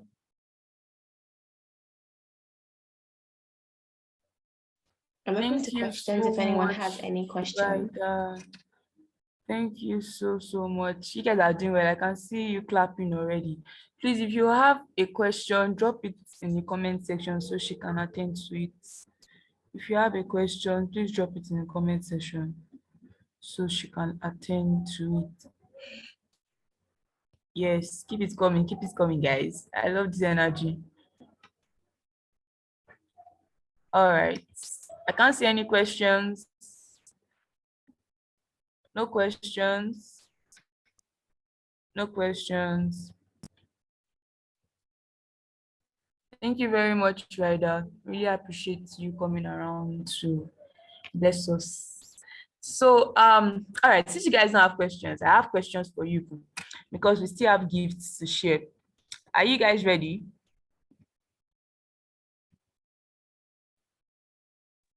Yes. All right. Okay. First question. Okay. This one is like fastest finger. First to answer will get the gift. So the first question is, Ms. Opetunde spoke on 5 things a data professional should know. Mention 2. First person to mention 2 gets the gift. First person to mention 2. Yes, she said you're better off being everything. And also, you mentioned about you forgetting neural network. And also, she mentioned about a course cutter keeps rottenness away, something like that. So projects are good for so. Okay. Rebecca, nobody is challenging you. Okay, I can see comments. Okay, guys.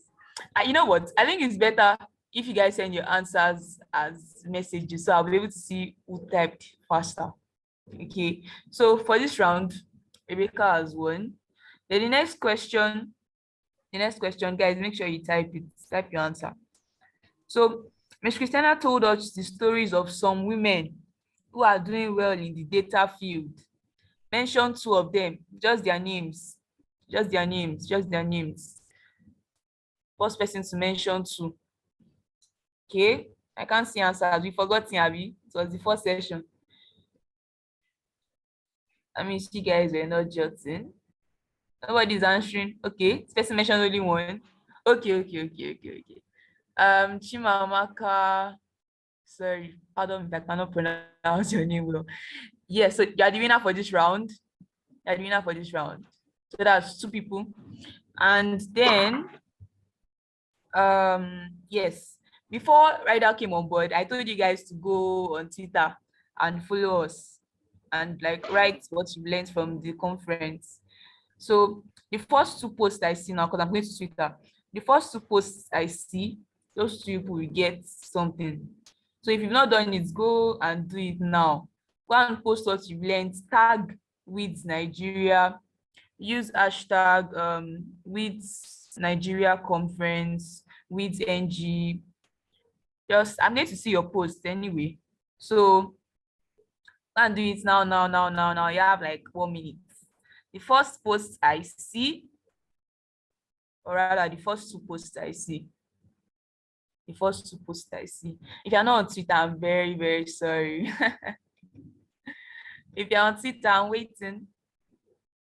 So they've sent the hashtags to the comment section. So just use those hashtags, tag us on Twitter, retweet our post, to like, follow, do everything. Okay? I can't see anyone yet though. I can't see. Those of you that are not on social media, oh, that's bad. What do we do now? Okay. I'm waiting for tweets, so I'm waiting for tweets. I'm waiting for tweets. Okay, first person, Olusheye Jesupemi. That's Rebecca, right? Okay. Rebecca has on. That's Yes, yes, yes, yes, yes. okay. What I'm looking for one more person. Who is who is Sus Virtual? SUSS Virtual. Who is that? Who is that? Who is that? Who is that? Who is that? Is that is that Oluwashola Aminu? Are you the one? Then okay. I Okay, a lot of think people it's are answering. Susan Oh, it's Chi. Susan. Okay. So let me remember the names. Rebecca, Susan, Chimamaka. One more person. Okay, let me give it to one more person. One more person. I'm waiting for your tweets on Twitter. Now, I think we have two winners before now. We have Henrietta also. Please write Really? that down. Okay. Yeah. I just saw it now. Thank you. So Henrietta, and we are done. Thank you very much, guys. So okay, just before we go, okay. So if you paid attention to all the speakers, all of them mentioned something that you cannot be in this tech field or data field without being in a community, or having a mentor. There's nothing like self-taught. You can't do it on your own. I mean, you can say you are self-taught in the first month, but by the time, if you really want to advance, and you want to gain knowledge, you have to be amidst people that do what you do. So at least Nigeria, we have our own community as well, and a mentorship program where we help you guys that are just coming in. Whether you're a newbie or intermediate or expert, it's open to all. So it's just like a community where we can all come and learn. You are free to ask questions. If you have any challenge you are going through, just drop it on the group, would answer to you. So if you are interested in joining this community, I think the link is already in the comment section. So can click on the link and join. We'll be expecting you guys on our community, so please join. And also, the mentorship session is open to everyone that is on the community. Yes, it's open to everyone that is on the community, so please join. We really want to have you guys around. Then yes, the videos, I mean the recording session, the speaker slides, will upload everything. So for those of us that our network was not really stable and you kind of missed some parts, don't worry, we've got you covered. So we'll upload everything and make sure you get the link or have access to it. So yeah, thank you so much, guys. I really had fun with you guys. It was a lot of fun. I'm saying this on behalf of Women in Data Science Nigeria. Thank you so much for joining us. All of you that want something, I don't know if you can private message with Nigeria, that's the admin, or don't worry, we'll Yeah, I just was reach out. sorry. Okay, yeah, I was please going to private. say that. Okay, So our four winners for today, please congratulate them. It's not easy. They've won themselves free scholarship. So I said free scholarship. Sorry, free access to the congratulations, DataCamp guys. platform, to use everything on the DataCamp platform to learn, and also have access to mentors whenever they need, and assignments and stuff like that. So I just dropped our Twitter handle on the chat box.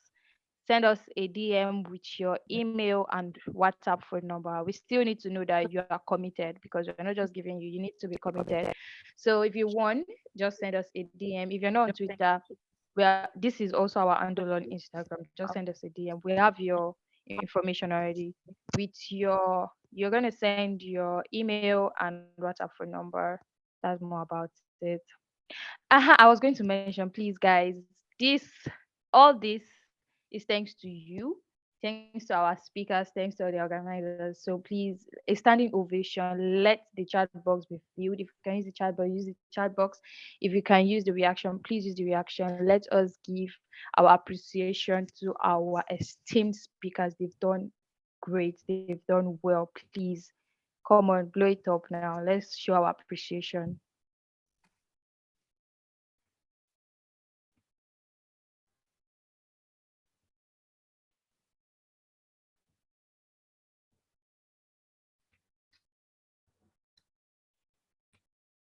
This time around, you also have the opportunity to unmute and even say thank you. Let's hear your beautiful voice. If you want to speak, unmute and say thank you. Thank you to our speakers. Thank you to our participants. Thank you to our speakers. Thank you so much, guys.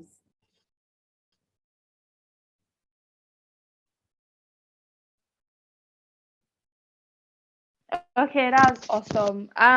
Like Chelsea also mentioned, if you registered for this conference, we would be sharing with you the recording of the video and also slides from the speakers. Yeah.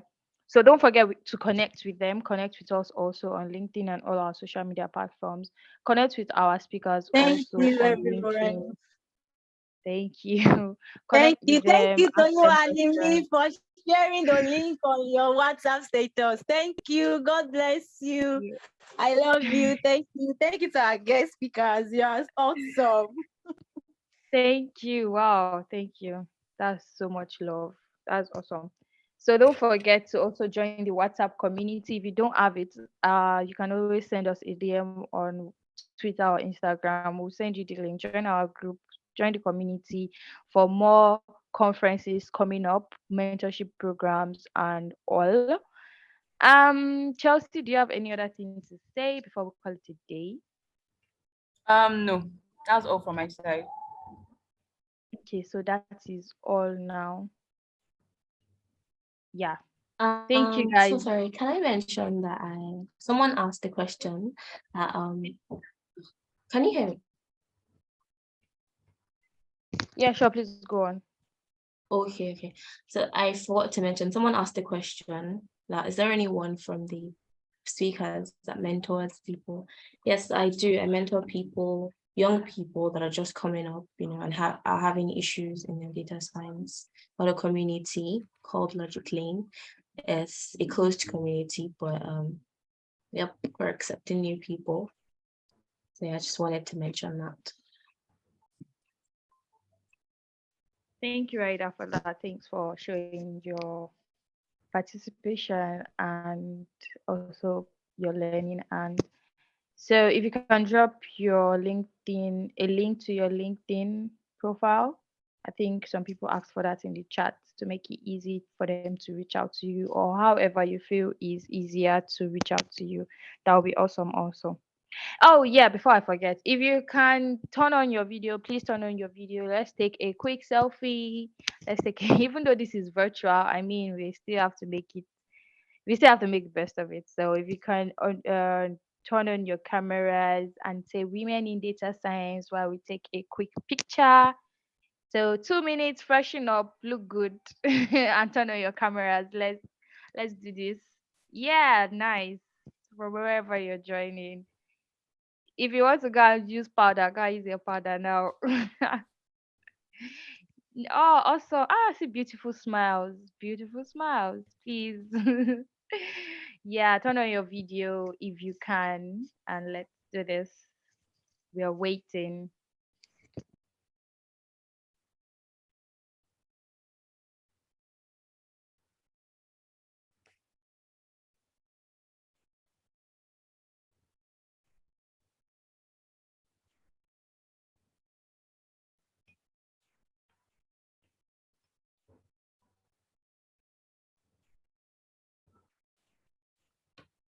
Okay. All right. So we're going to start in 3, 2, 1. Just say women in data science. You don't have to mute. You can just say it so I take pictures. Yeah, women in data science.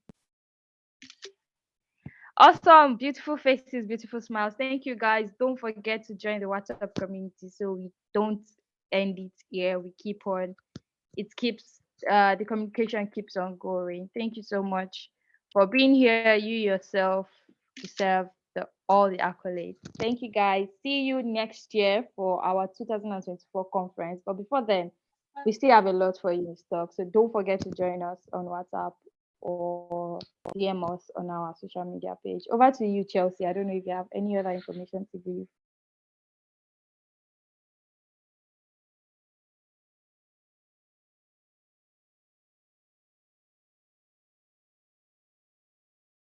All right then, guys. Bye. We can drop off now. Bye.